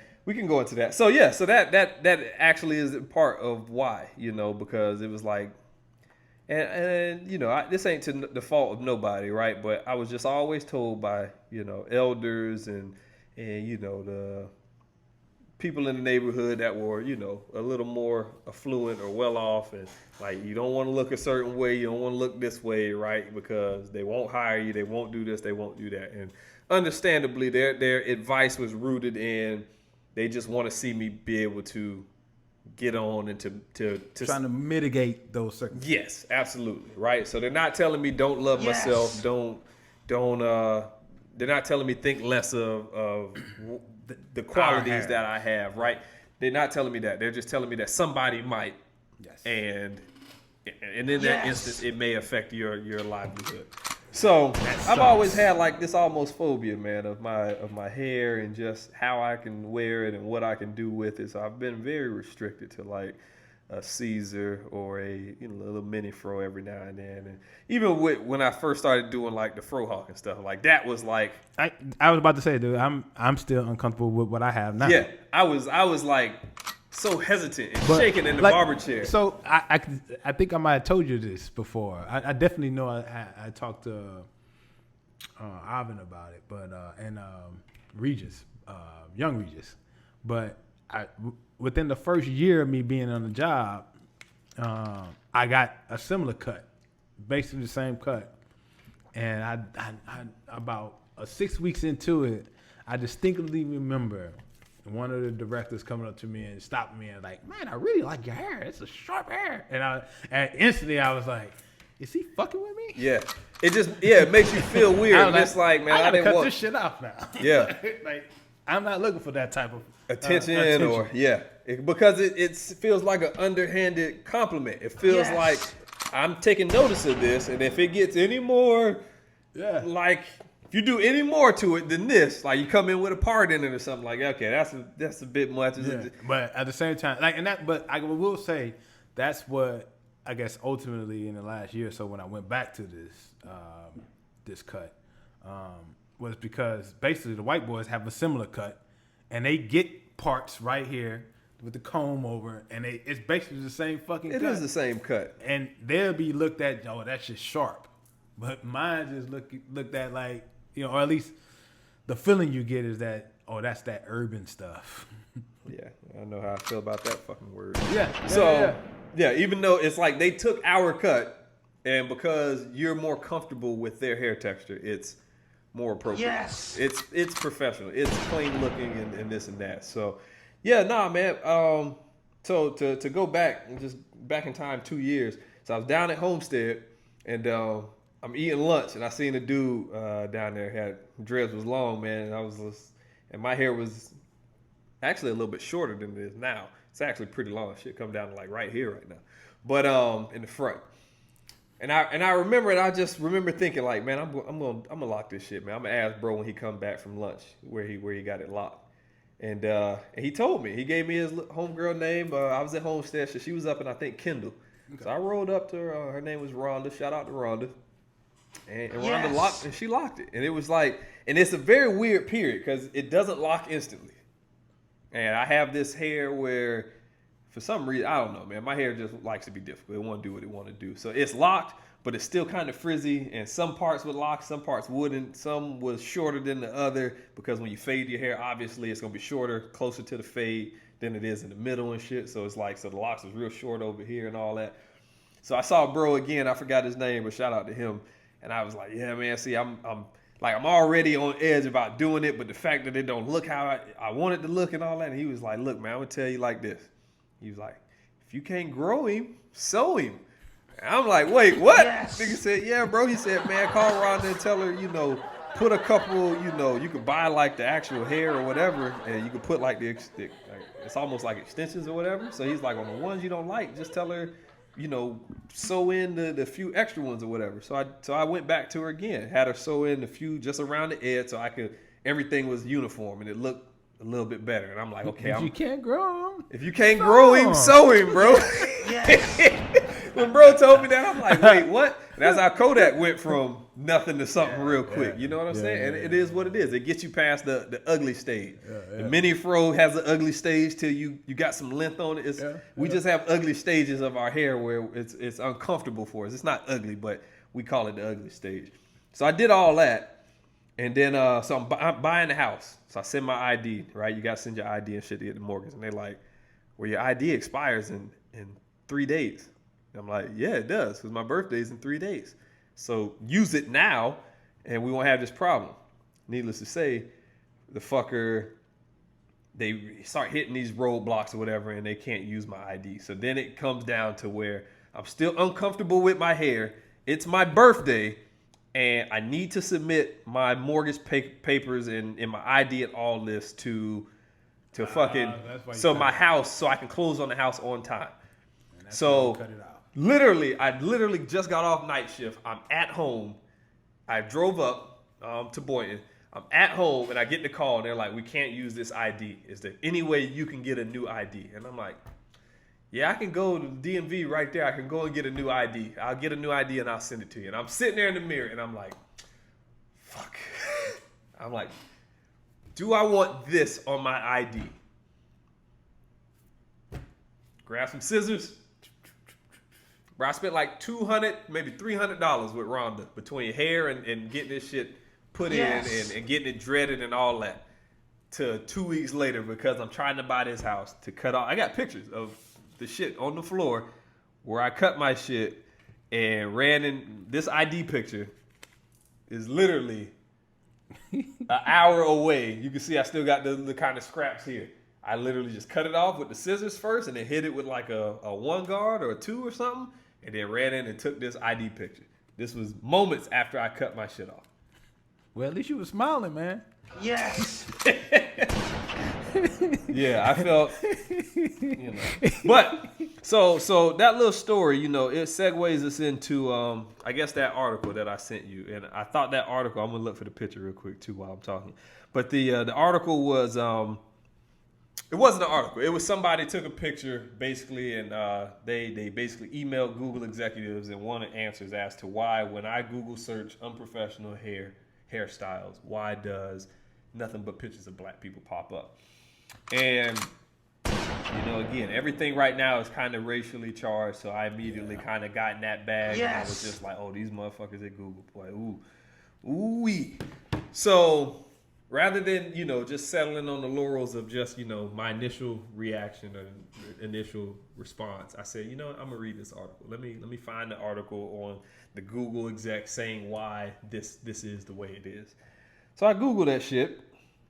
And long story short, basically, it's because of how many articles people of color are writing about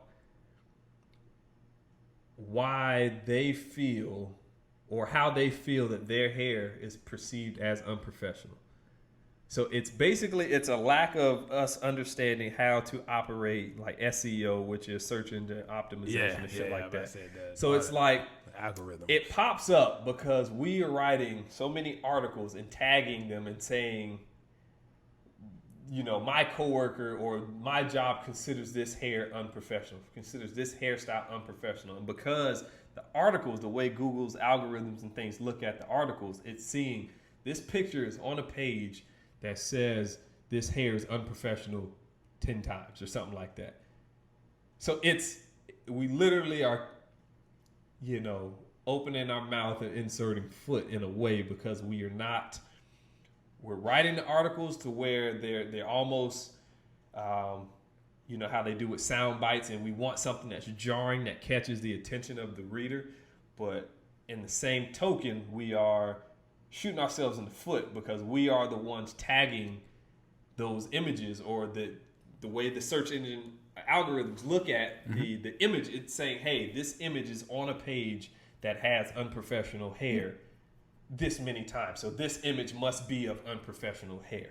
Yeah. So I thought that was interesting. And I think we need to have a call to action out there where we need to maybe go back and we need like a search engine optimization, like SEO professional, to maybe just kind of consult and just offer up some advice. So how can we make articles like this? Because there's a valid point, right? It is a very valid point because clearly you've experienced something, I've experienced something with just how we cut our hair and how we walk around kind of on eggshells, even with just like, it's a fade, it looks good, it's clean, but it's just like, but is it too, am I giving them too much blackness, right? Am I giving them too much culture to where it's making them uncomfortable? Yes. To the point to where now do I have to question, is my profession, is my career going to be affected by this because I'm just being a black man, right? Or a black woman. So I think, to the authors of those articles, I think they need to, there needs to be a sit down, or maybe we can fucking reach out to an SEO optimization person. And if it's $100-$200, I'll put it up and say, hey, what can we do to where we can still write these articles and get this point out there, but we're not shooting ourselves in the foot by labeling our own pictures, right? Unprofessional. Unprofessional, right? Is that but would that be something that also fall on Google and their algorithms? Because they're pulling it. Can't they do something on their end? Like optimize their algorithms like they're supposed to be doing, supposedly? Maybe. And that may be a question, again, to ask the search engine optimization guy. Because the way it works, in doing the FBA stuff on Amazon, I've seen some of this, is that you just have to tag a certain word. You want to tag a certain word a lot. So whether it be in the title, whether it be in the picture description, whether it be in the description of the product, whether it be, you want the same thing. If you're selling, bobblehead, Black Panther bobblehead dolls, if it's your brand, it's brand, Black Panther, bobblehead, and then maybe some synonyms that go with bobblehead. And then in the picture, T'Challa bobblehead. You're going to repeat these words so that when the search engine is looking for that word, it's going to say, hey, this word popped up X amount of times on this page as opposed to one time on that page. So it's really, again, it's a catch-22. It's that maybe the title is all you need to have, is that, unprofessional, stigmas on unprofessional hair, and leave it at that. But then when you go into the pictures, and this is just me speculating on what I think the solution is, but I think that, there's some value here, and I think we really need to look at putting this out there. When they go into the picture, when you add a picture description and a caption and all that, we need to say, image of professional lock style for black men or for men of color. That's how we need to label it. And we need to change that narrative to where we're not saying unprofessional hair a million times in the article. We need to say it one time in the title. Yep. And then, so here, we're going to give you 1,000 examples of professional hair for people of color. Professional hair for people of color. Example of professional hair for people of color, lock style, fade style, Caesar style. But that repeated, kind of phrase needs to be professional hair for men of color, women of color, professional hairstyle, instead of the opposite, which I get what we're doing. We're trying to draw the attention to it and say, hey, Google, this is bullshit, because we think it's fueled by some racist behind the scenes kind of shit.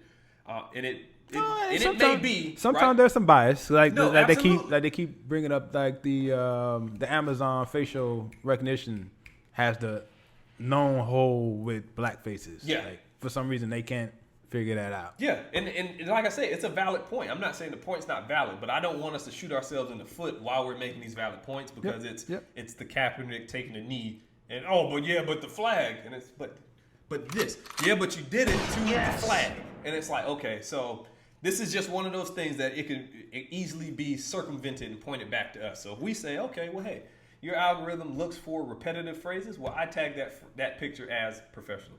I tag that as professional. I said everything in this article about what we're doing is professional. Only mentioned unprofessional once, which was a catchphrase in the title. Yep. So why are they still popping up that way? Or maybe a couple of times in the article, but not tagged to the picture. Yep, but we need something there, man, so that we can get that so we can get that all that going, and make sure that we're accurately represented on Google on some of these searches, and that we're updating and filling these things out, because it was a very good article. I mean, and the person that and again, it's a valid complaint. True. I mean, we just discussed it. But let's not be contributing to it. Is all I'm getting at. Here we go. It's around here somewhere. That's Manatee. So it was right after this.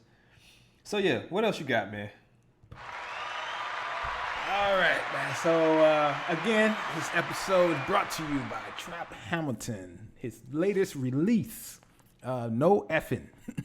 No FNs, baby. No FNs, baby. Go check that out. I'm ready. Check it out. Bump it on iTunes, Spotify, SoundCloud, YouTube. Bump my boy, man. Check that out. Check that out. With that said, man, since our last episode, yeah, I never seen that. Since our last episode, the NBA has voted to come back, and the Player Association agreed to move forward with stipulations about certain other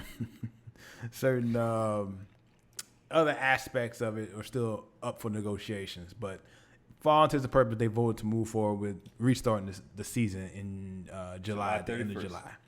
With that said, over the last week, it seems like there's been a little more unrest within the ranks of the rank and file of the players. Specifically, it seems like the more superstar players are kind of feeling like they're feeling apprehensive of restarting the season. Namely Kyrie Irving, who the other night, Friday night, led a call with apparently 80 players. Initial reports were that they were going to have upwards of 200, but I guess they lowered the number or whatnot. But at any rate, on the call, they discussed several things. Basically, they're uncomfortable with kind of the setup at Orlando, the limitations per se. Also, some feel like going back to, essentially the league is exploiting black men to take the light off of these current protests and what's going on in the black community, which, I get it. I mean, if the pandemic hadn't happened and baseball and basketball would continue like they continue, it's a possibility that a lot of what we see today wouldn't have happened, or at least the consistency of it. But there has been, people on both sides. Like, for instance, Kyrie Irving, your boy Dwight Howard also came out, in favor of not moving forward. But then there's also other guys. Dwight said he don't want to go forward? Yeah. Man, he's done. He agreed with Kyrie, shall I say. And then there's other guys that feel like, coming back could help the cause, in the sense that they could use those funds to help fund these type of different, LeBron is, that meme when JR held onto the ball when the time was running out? That's what LeBron's doing right now with Dwight. Yeah, well, hey, man. That's LeBron. LeBron want this ring. I just thought I'll bring that to you because I know you're the basketball guy, and I wanted to just get your I'm sure you heard all this. Yep. And just what's your take? I mean, I for one hope they do come back, but for all intents and purposes, I'm usually on the player side. So if they decide not to, I was honestly before I heard when I first heard the initial rumors of like Kyrie, I think he was quoted saying something like, "I'm not with all the systemic racism and all that stuff." Like I didn't really understand his stance in that, so I was for them coming back then. Like it just, I don't know, it just kind of seemed contrived what he was saying, just kind of like a big statement, but no direction. But then I heard Steven Jackson's statement, Stat 5, and he was saying how, yes, on his statement where he was saying how now ain't the time to be playing basketball. It's like we don't need any distractions from what's out there right now, right? Right now, all the attention is on these organizations and on these companies to make the changes that we require. There's no distractions in sports or entertainment or nothing like that. Once I heard that, I just kind of thought, I think I heard that, and then my iPhone went off, and it was like, This is how much time you spend on your phone every day. And it struck a chord, bro, that we are literally constantly consumed with entertainment. We are constantly, constantly. Would this have happened if we wouldn't have the pandemic and have nothing else to see? Yeah, and we still have unlimited access via YouTube and Netflix and whatever else. But it just goes to show that, like, you know, I like to sit and think what he said, and it's like, you know, would we be going this hard had there been, you know, college, spring football games or baseball playing or basketball and hockey in the playoffs right now? And it's like, honestly, the honest question is, or the honest answer to me is no. And not for myself personally, but I mean, all the white people we have out supporting and kind of the positions that they're taking right now. I just think that, you know, are you going to watch the playoff game? You going to watch the Lakers going, 7 with the Rockets, or are you going to go protest? And I can just hear that argument that, like, it's game 7, man. Like, come on, man. It's Bron. It's game 7. This is like season 17. Like, I can hear it. Where right now there's only but so many, I'll call them excuses, right? Whereas it's just like, man, I got family, I got kids at the house I got to take care. I would go, but I'm not taking my kids out there to get shot with a rubber bullet. Like that, that to me is a different level of excuse. That's more, I wouldn't even call that an excuse. That's just like priority. Like, I support, but I can't put my kids in harm's way in favor of my support, right? That's what I hear more so now than, yeah, but we were gonna go to, we was gonna go to Twin Peaks, baby. Yeah, we was gonna go to TP, man. Dang, that's the spot, baby. I went there last night. Bet you did. Yes. But so I'm in agreement with them now. Now that I heard how Stack put it, it's like, nah, man, take this time to, like, really. I don't like using this idiom, this phrase, keep your foot on their neck, for obvious reasons, for contextual reasons with what's going on with what happened with George Floyd. But I think now is the perfect time. Let's keep applying that pressure. Let's keep applying it. Let's apply it through these means that get all these ratings. You know what I'm saying? You're talking to NBA playoffs, you're getting millions and millions of viewership and ratings per playoff game. Especially in a game with, like, somebody like a LeBron or a Harden or whatever, the viewership is through the roof. So while we have the attention of all those consumers, and more so than the attention, the participation of them, I think we need to take advantage of that, and we need to keep driving. And the NBA, the NFL, the MLB, these organizations that have people of color as their primary means of generating revenue, like, this is the time to make that stance and to make it clear that, like, hey, we support the players, and if the players feel this way, then their opinions, their stances are valued, and we support them, and this is what we're going to do in support of them and their communities, which are clearly hurting. And if they don't do that, then your statement is just as good as Roger Goodell's statement to me. Yes. It just is what it is. Like, you can say, oh, I've recognized this and that. Yeah, but you got a 4-year track record that where the same shit was told to you and you didn't recognize that. Okay. So I'm not saying that he can't come around, but I'm just saying right now it's like, okay, you made a statement, but you're over here, and to get good with me is over here. Okay. So I need to see a consistent track record of you showing up to build that equity before I forget about 2016 and 2017 and 2018 and the tryout with Kaepernick that was botched because you wanted to control the narrative of all that. Let's hold off on getting too deep in it, because that was going to be the last. I was waiting. I was leading into that, baby. That was coming next. I haven't seen that paper, by the way, guys. I have no idea. We said we was going to shoot from the hip today. So I'm shooting, and I'm going to shoot straight after this. But that's why I was like, we're going to be good. Good. You're going to shoot from the hip, but we'll be good. But anyway, man, on as far as like the NBA, I guess the final top. I mean, no moving forward. No. I mean, if the players, if it's not unanimous, and I mean, So I think it's going to be not. And when you say not unanimous, but there's going to be a plurality to move forward. Well, because then I'd be against it. That'll be because that was another thing that came out of that call. Like the call is set up so that everyone on there is on the same same footing as far as being able to speak their piece, right? But there was like instances that the younger players were showing that they're willing to give deference to the superstar, like your boy in Orlando, Mobama. He basically said like they kind of whatever not necessarily whatever you guys want to do with but they are deferring. Yeah, I got you. To the older guys, which kind of defeats the call as far as saying you can come on there and say whatever you feel. Because like if you feel like you need to, like with our hair walk on eggshells, but then you're not gonna really say what you mean or how you feel. Yeah, I guess for me it's like this.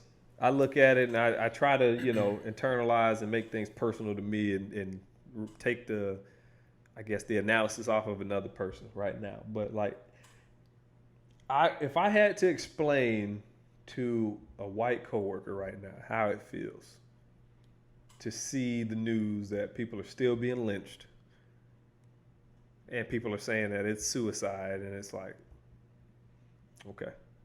And to see that, like, to be a person of color right now you're on edge. Like, you don't know if, like, I was jogging, you know what I'm saying? And now I'm literally like, I jog alone and through some back roads and all that stuff where it's pretty dark. I take my knife and my flashlight and stuff, and I'm questioning, like, should I be jogging? Should I be taking care of myself? You know what I mean? Like, those guys got to deal with that shit too. Mm-hmm.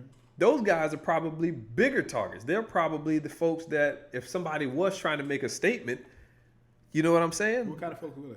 I mean, when you say that. Whoever is lynching people and hanging people. Gotcha. If they're trying to make a statement, you know what I'm saying? Like, you think LeBron hasn't upped security at his house and his security detail when he's moving around? Probably. Like, it's crazy. It's crazy to say, hey, go back to work and operate as normal, but the rest of your life isn't normal. It's crazy. It's crazy right now. So, no, I would say, no, I don't support them coming back right now. Until something's got to change, and I don't know what that something is. I mean, like, we gave an hour or so of what we think it could be, but so even with that, I mean, September, October, they're going to be back anyway. Maybe not. I mean, they're going to be like, I got RSVPs to weddings in October. I still ain't RSVP'd. I might not go to the thing about it is, so here's what I say about at least that piece of what I just said is. It's like going back to business. Like, sooner or later, we're gonna be back in the office. It's coming. And I don't disagree with that. But what I'm saying with that, I don't disagree with that. They're going to try to push that. Is what I'm saying. But I would imagine that only happens if they play. If they don't play, well, they've been off since fucking April. Well, yeah, since March. But okay, so this is what I will say about that is that. If they insist and push these players to do that, given that certain players have expressed that they do not want to go back, you've identified, in my eyes, you've identified, the level of which you are tolerant of our blackness. You've made it very plain and clear to me that you support me to this point.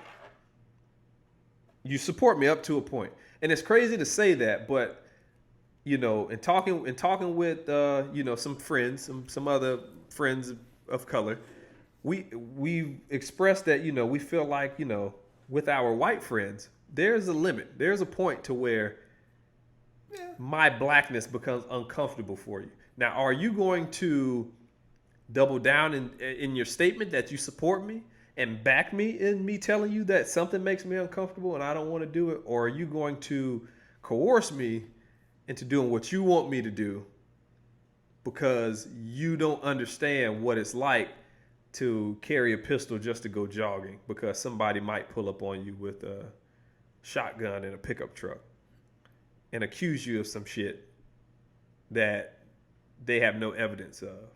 Or I'm out walking, you know, just by myself downtown after I had a drink or something, and now next thing you know, I'm hanging from a tree in fucking downtown West Palm. And it's honestly, man, like it's shit like that where it's like, if you believe these stories, and if you really believe that the struggle is as real as we're saying the struggle is, then we're not saying that the shit won't come back ever. We're just saying now's not the time. We need you to advocate and to hold off and to maybe take some of your marketing budget that which you ain't spent in the past couple of months, put some of these advertisements, run some of these advertisements, and advocate for us, and to show some of the grim details and some of the grim stories, and start, you know. I guess I'll play devil advocate in that, because while so in theory I agree. Like, I can see why coming back would distract, because like it doesn't seem like baseball coming back no time soon, and so you're really gonna have a run to basically September before there's any like real, well, mid-August, before there's any real sports going on. But at the same time, I mean, I can also take a look at like when we go back to work, or when the people go back to work, that you can say the same thing about them. Now I got to go to work in the morning. And I do. You know what I'm saying? Now, I can't go to this rally because I was at work till 5. I got to run this errand. Got to make sure my kid got that. Now it's 9 o'clock. Got to make sure they eat. Got to get into bed. I never said I thought differently about our company. So I feel the same fucking way. But I'm not talking about specifically our company. I'm talking about the population, the general population in general. Yes, and it applies to them as well. So it applies to them as well, bro. And I'm not asking for a free pass, but I'm asking for, like, as a black man, if you were to tell your manager, like, hey, I'm clocking out early because I want to go down and protest this, go down to one of these protests. You're taking time. You made your point very clear. You're going to be taking time. You made your stance very clear. Right? And that's come up on some calls where it's like, all right, is there anything we need to discuss? And it's just, people don't understand how just a simple statement of just saying all lives matter, how all of a sudden our entire working dynamic has changed, has shifted. Someone to say that on your job? I'm sure. They've said it in different ways. But yes. Out there, yes. But yes, in different ways, but they've said it. And it's like, it is what it is. Like, I hear the murmurs. I hear the talking in the hall and all that. And it's just, you've made it very clear. Now, just, I'm taking it dark again. If shit hits the fan, I know what side you're on. Yes. It just is what it is. You know? Let me ask you something before you go to the next one. Yeah. Have you been getting like texts and emails from like white friends? Yeah. I've been getting calls too. What's that? How's that make you feel? I will say this. And what did they say? Give me an example of what they said. They just checking in on me, for the most part, checking in how you feeling, this, that, and the third. You know what I'm saying? We'll get to talk about the protests and stuff, but I always, for all intents and purposes, I always knew they were kind of like, what people would call an ally. You know what I'm saying? So it's just, you get to this point in life, particularly when you're dealing with people that's like out of state, it's not a whole lot of calls. There's a lot of text just like kicking up, and then maybe when you're in town, you reach out and you hang out. So to get the calls kind of like regularly over a period of time, it's just like, okay, you're serious. But I mean, I haven't had like uncomfortable conversations. I'll say that. Okay. About you? Not one. No. I haven't had any uncomfortable conversations. No, I haven't got not one text. Oh, gotcha. Yes. Okay. I had a few. Not one text, not one call. Mostly from like my business school guys. But I mean, I went to business school too. The closest I got was a comment on that one picture I posted on Instagram where one young lady was saying how, I think she said like, I don't know, something like, I don't want to make it too like weird, but she was like, she loves me or something like that, but it's obviously like a friendly love, not. Yeah. But she know you married. Yeah, she's photographed my pregnant wife. So shout out to Steph. But so that I think that was her trying to initiate that, and that was her way of doing that gesture, but nobody else. I would say that my man Regis, bro, he does not give a fuck about having those uncomfortable conversations, bro. Neither do I. Like, I just always, I admire, like, he's, like, there'll be times where I'm with his friends, like, and, when I say his, like, his coworkers and stuff, so it's, it's white boys. And, like, he has those conversations, and he, like, even I'll be like, I don't know if I would have said that. Like, I don't know if I went there with it, but I was like, fuck it though, man. Hey, this is, what I'm saying? But he's on it, man. So that, I will say, shout out to that boy. He, but he takes that mentality that, he owns it as far as like, hey, if you really my friend. Absolutely. You got to know where I'm coming from. Absolutely. Me and Champ used to say that in the office all the time. It's like, when them guys start asking questions about, what our life is like, I'm not watering it down. I'm not watering nothing down for y'all boys, and, there's times where just comments, we could, if you're talking cars, right? Talking cars, and then these guys. That comes up in that conversation too. And so they justify lifting a truck 10 feet and putting monster truck tires on it, but then when we put 30s on something, it's. Okay. We've had that conversation. Like that conversation is, especially Why do you? It doesn't make any sense. It don't make sense to lift a truck fucking 7 feet in the air and put monster truck tires on it either. You done took 18 miles per gallon. Now you get 7. Like your torque ratio. I can go technical with you. Speed, torque, power, all of that decreases. What is the purpose of it? You do it because you like to. You do it because you want to. Because you can. And it's more acceptable. Yeah, and in your culture. That's the shit. And in our culture, throwing 30s on that thing with some more rubber bands around it.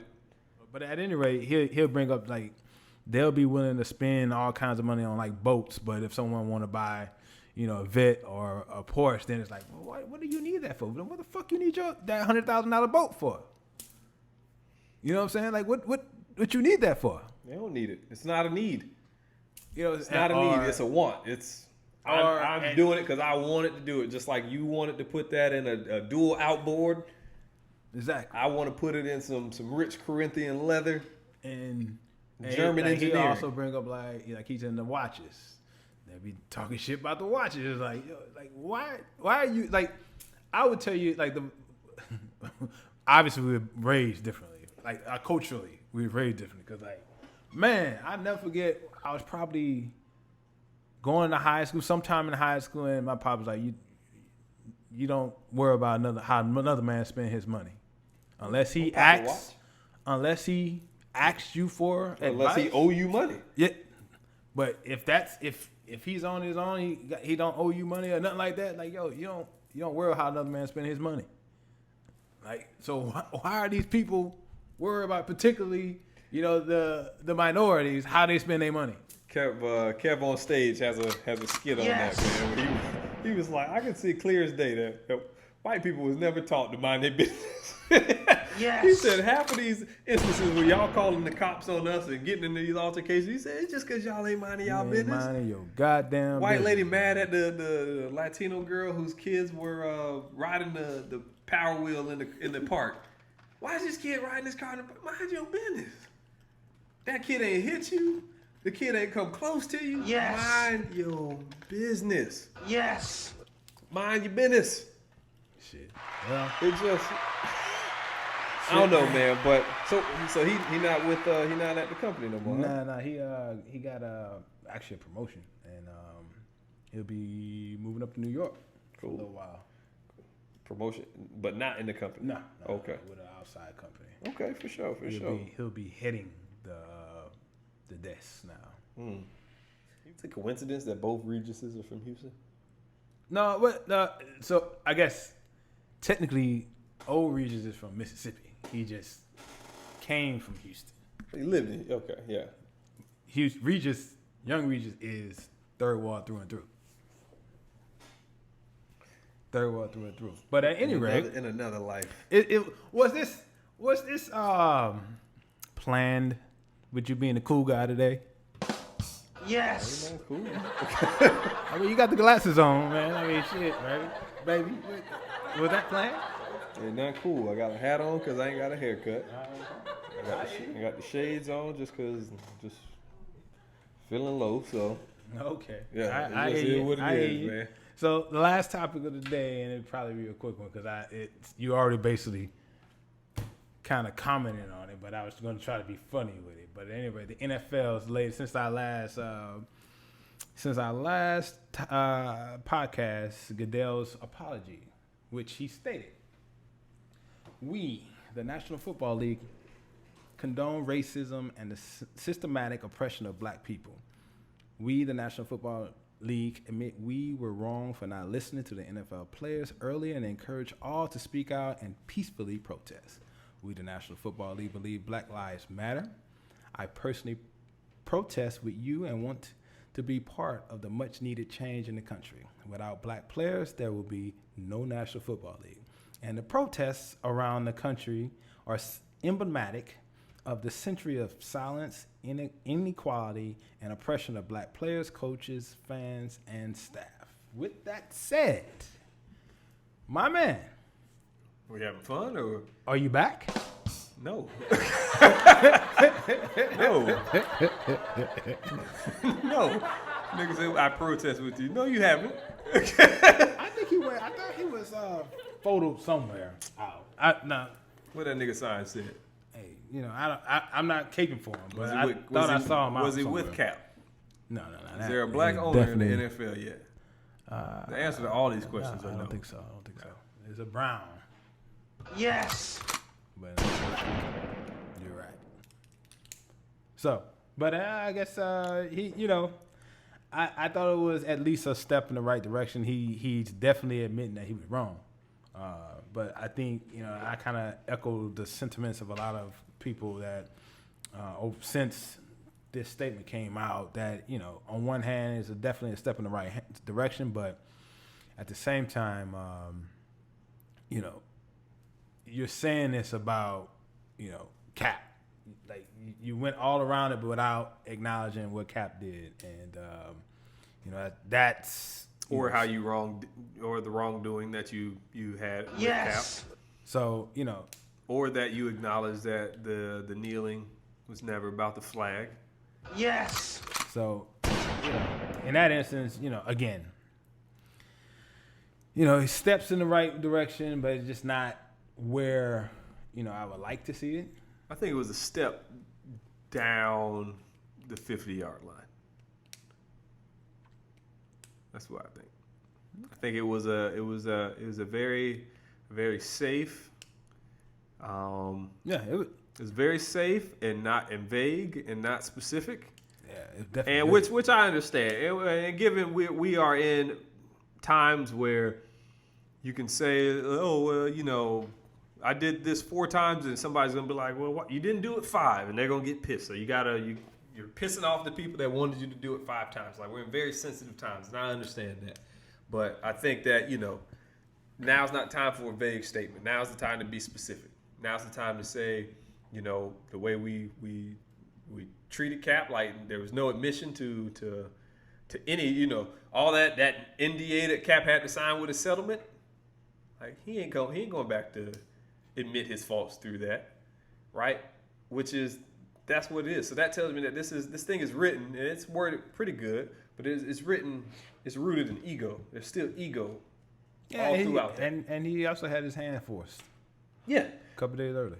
Yeah. So it is an attempt, and it is, a small step. And actually, I guess apologize for jumping in, but it actually came about because essentially kind of like, I guess, the Addias and the Este Lauder thing, where it was employee of the NFL that works on like social media reached out to Michael Thomas to get that started because he was unhappy with the response that the league initially did. So I guess in that instance, if you can be the change in your company, if you're willing to step out on that ledge. Do it. And I'm glad that he's the one issuing it. I mean, because change starts at the top. So if you're going to set that example, then it's got to start at the top. So same way, the police chiefs, where all these instances where, we're saying, hey, you didn't need to use excessive force there, forcing all these police chiefs down. And if you can't do it, if you can't establish the culture and the cultural norms and what's going to be acceptable and unacceptable, then we'll get somebody that can. And I'm glad whoever's putting pressure on him, I don't know if it's internally or externally. I don't know if it's Jay-Z and Beyonce. I don't know who. But keep applying that pressure because it's, like I said, it's a small consolation. I'll take it, but what I really want to see is you can't wait. You're trying to wait Cap out, I guess, is like the art of war. You know what I'm saying? Like, I don't have to defeat you. You can have better fighters, but if I can cut off food supplies and wait long enough, Cap won't be, in the position or he won't be it's too late now, able to perform. Yeah, so it's like, all right, so that's there. But admit that fault there. I know you signed the NDA. Well, Cap signed the NDA. So he can't go out and give his opinion of it. But you can say where you went wrong. You can say, hey, we were unable to see, through the perspective of somebody else for a moment in time. And it's like, now we understand. And some coaches are saying it, which is why I say Jerry Jones hasn't. He hasn't said shit. So again, Jerry Jones said his boys was not going to kneel. Yeah, yes. So, but some coaches have come out and said, hey, yeah, I understand that the kneeling was never against the flag, and I will kneel with my players if they decide to kneel. Okay, where you at, Goodell? Still haven't heard you acknowledge that this shit was never about the flag, even though it was said repeatedly. Even though, yeah. Let me start. That's why the shades are on today. We're going to get out of that, baby. In that instance, again, don't be a square. Hit that share, like, thumbs up, love, subscribe, and notification buttons on all our social media platforms, on Facebook, SoundCloud, YouTube, under Hot Takes and Half Truth Podcast, Twitter and IG under @HT2Pod. And if you're truly new school, old school, you can email us at ht2pod@gmail.com. You can reach me directly at I am Ivy Joe. You can follow your boy on IG and Twitter at JustKingin. And I want to shout out to all the Yankee guys out there. It looks like you boys were also in the sign stealing ring. Yes. Come on over to this side of the table, baby. The seat's warm, baby. Come on in here. The water's warm. With that said, again, this episode brought to you by TrapHamilton. No FNs. Go ahead, cop that on all your streaming. Stream it. All your streaming platforms out there. The cat got a good sound, man. So I enjoy it. We kind of listened to a few cuts before the podcast today. I enjoyed it. I'll be doing my part today. So you guys go out and do that. Anything else, my man? No, that's it, man. Really, get knowledgeable in your area, your districts. Voting is coming up this year, man. We need everybody to get active. If you ain't registered to vote, register to vote. Yes. That was another topic I wanted to get into. I won't get into it now. Maybe off camera we'll have a discussion. But yeah, just start paying attention, folks. And we got to get this clown out of office, man. And we got to get some change. And we got to push the country and the culture forward. So be active and everybody stay safe out there, man. Just like that, we're done. Try to do better next time. From the two of us to all of you. Talk to you next time. Take us.